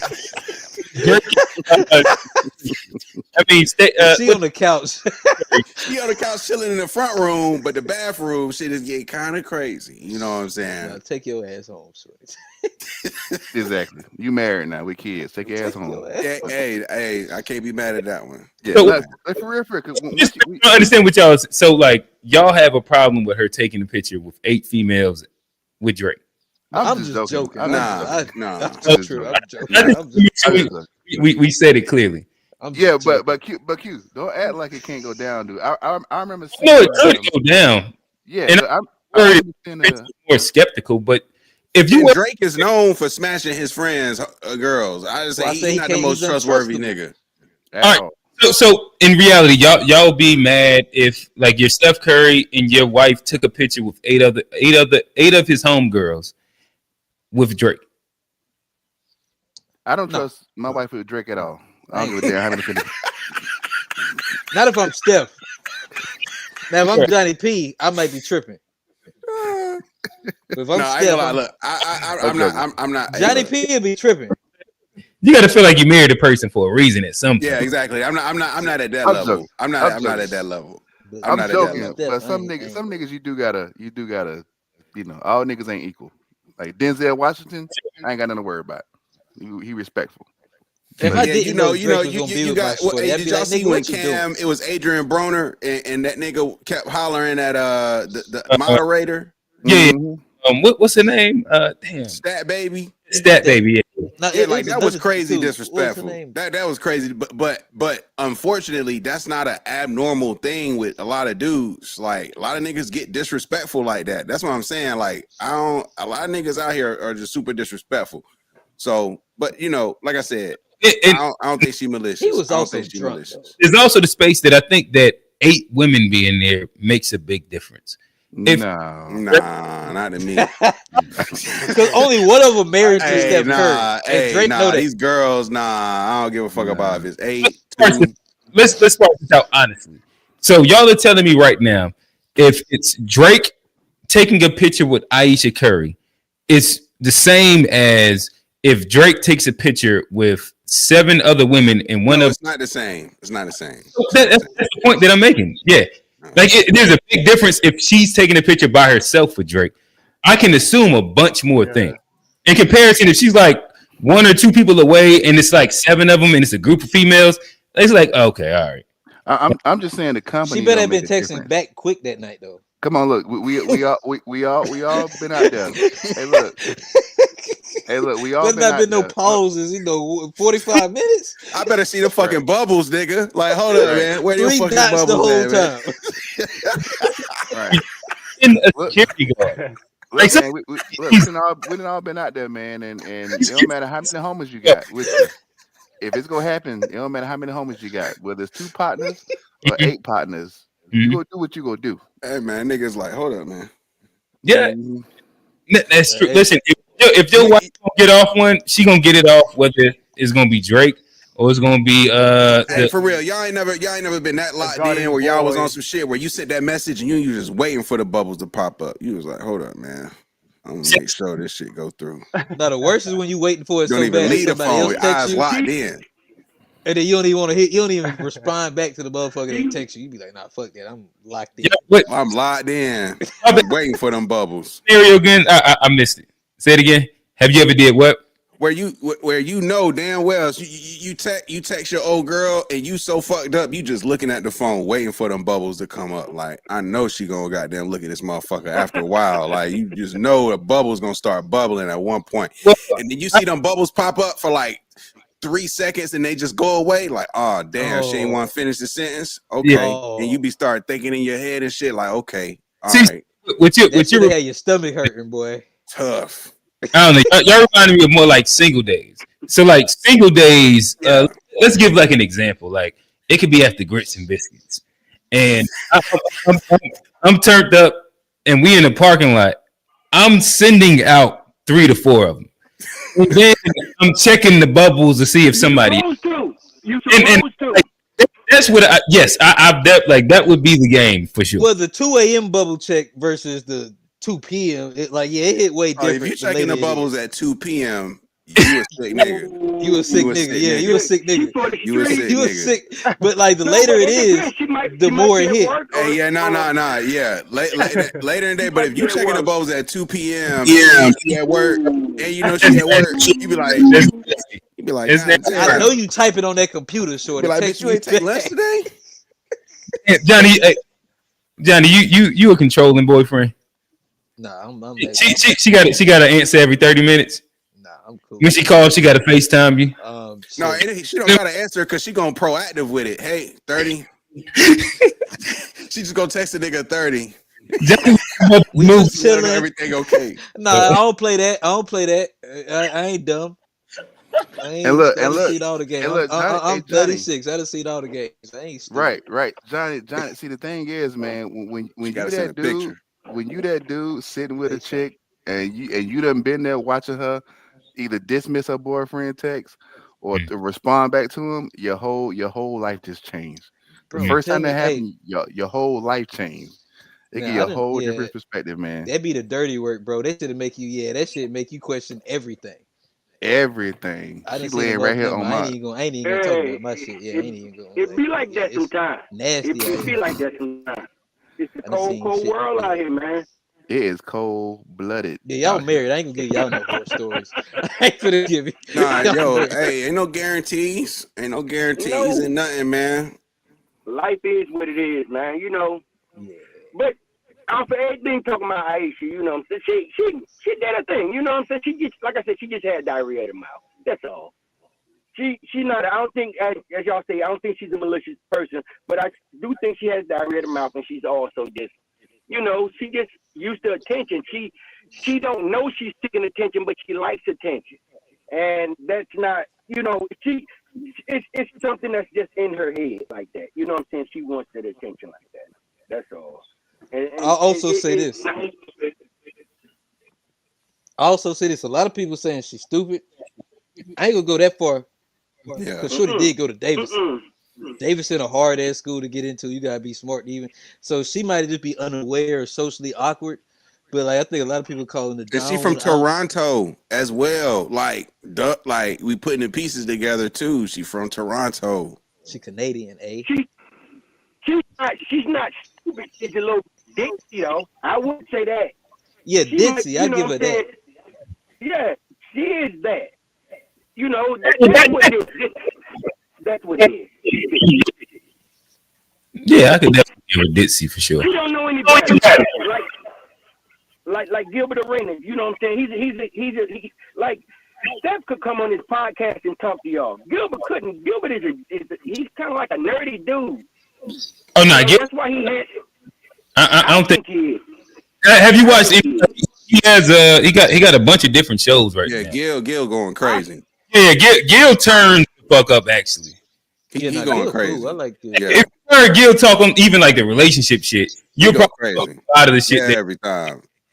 yeah, Gil go a little crazy. I ain't He gonna go crazy Unc every was time. fuck He with just got Gil. Maybe, you know remarried. what I I'm think saying? he just got No, what married I'm again. saying, He be it's on there just, with his I'm wife. saying, maybe He it's got just one of the me. most infamous baby mama cases of all time. Like Gil is crazy, say I crazy. in court, and then he started dragging about that shit too. He got one of the most infamous like child support baby mama cases of any entertainer athlete. Gil is on another level. I ain't even gonna lie to Don't you. do my And he boy got Steph like custody. that. Like Don't do my I boy ain't gonna lie, Steph he like low that. key a hero. I'm not gonna big him, but he low key like he give niggas hope as it relates to like child support and girls like trying to get niggas.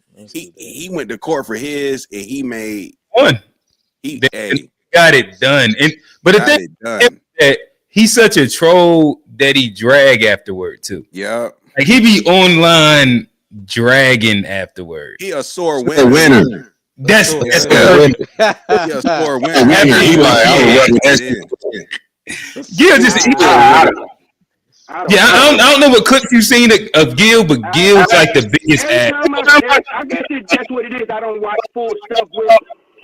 Shit kind of turn me off. He just needs to shut up. That's just, you know what I'm saying. Maybe I need to dive a little bit more into it. Nah, Gil funny if I as think hell. I stand corrected if so. But he just seems like a corny dude to me. You know.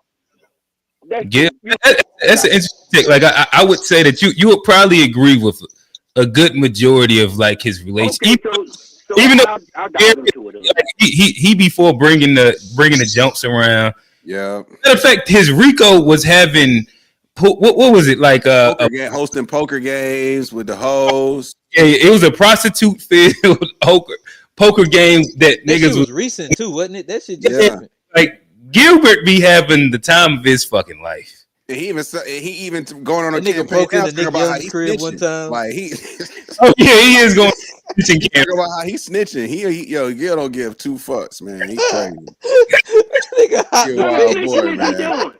He a wild boy. He telling on I'm other men snitching. that they out here doing stuff or something.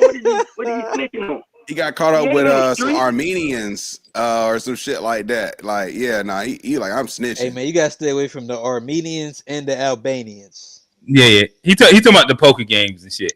They tried to throw the Rico on my boy, and then Don't gamble with them motherfuckers, boy. Armenians and he had the pictures that said Gilbert Arenas Poker World or some shit like this. I was like, God damn, they really trying to get my boy. He was on there going crazy too, though. He was on there going crazy. Yeah, it was crazy for sure. But yeah, saying all that to say, we didn't have a good conversation. We've kind of devolved into after show activities, but nonetheless, like I said, we're here every Wednesday 9:30. We did take a break of our normal political conversations, normal left versus right, our normal black nationalism, FBA, indigenous when we come back next week. Man, I hope it's not. You forgot to say Pan African. Pan African. Yeah, like everybody. I just every week I'm always amazed. We paying FBA. Yeah, we paying everything. We paying Freeman. When I tell you, well, I got 2 points to make real quick. Go ahead. Sometimes I'll be realizing that people don't research past like what was given to them immediately. So somebody be like, "Hey, look up what Solon means," right? And then you look it up, and it's like Soul African American, and then whatever I forget what the N is supposed to stand for. But then they also be like, "We don't believe in African American," but it's like that term is inside that word you just told me to look up, and you're saying that you identify with. But then they be like, "Well, fuck that. She wearing the black flag." And you look up, and then the black flag is the Moroccan sword. The leaves are from Africa. The shit leaves. The shit. Sword. Yeah, all right, wait. So, all right. So the flag you just told me that represents it is Pan African. And you be like, God damn it. All right. But then my second point is that I also become amazed at like nonstop we probably on like, we ain't at a year yet, but it's like at least a good 9-10 months where guys can have the exact same conversation every day. It's like amazing to me.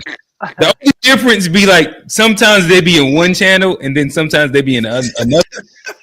But it's like nonstop, and then like they'll come to the same conclusion every single time, and then they'll try and restart it the next day. And I'll be like, damn, y'all don't like get tired of like just having this exact same conversation. That's a warrior class. No, they don't get tired. It's just fun to read. Right there, boy. It's just fun to read. It's fun to read, man. Hey man, Warriors. Hey, the Warriors got to do what Warriors do. They at war now. You put 2 paragraphs together, Q. They fight every battle. You put 2 paragraphs together. I was laughing. Hey, I ain't gonna say nothing about that. Put them on a different. Hey, put them somewhere else. Warriors fight, my nigga. Keep fighting, my brothers. Keep up the good fight. Fighting. They don't, but they do. But yeah, no, they listen. The thing is, like, you can react. This happened today. You can react. And anybody that's with us now as we wrapping up, we talking about that Discord. I'll drop the Discord link in here before we get out. But in case anybody that's here that wants to, but like I could put a reaction, and then he's like, "What you think is funny, nigga?" I didn't say nothing. Leave me alone. I could laugh at whatever the thing was, or I don't know. Like sometimes you engage on an adjacent topic. But then you notice that everything tries to get shoehorned back to like exactly what they be wanting to talk about. I don't know, like it just be a point where I be having to tap out and be like, all right, I think that Discord has rotted y'all brain over these 9-10 months to where y'all can't really regular conversation. You can ask the person like, damn, how you feeling?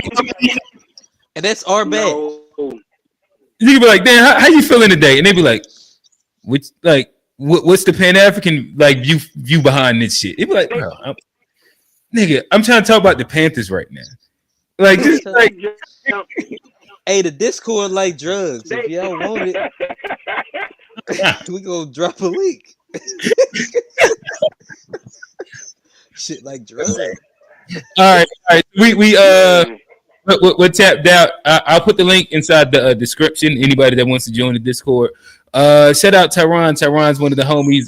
You got to pull up whenever you get back into town. I know you moved out way out there where you at, but that's one of the homies from way back when. But this has been Unpacked, a deeper dive into real conversations. We are here every Wednesday, 9:30. Again, sometimes we gonna give y'all some relationship conversations. Sometimes we're gonna give you some AI, some aliens, some black empowerment. And sometimes we're just gonna shoot the shit like we did tonight for a good majority of the conversation. But this has been fun. Y'all see him at the top. That is G Cash App, G the King, G Axis Media. You see beside him, that is Johnny J Rack 989.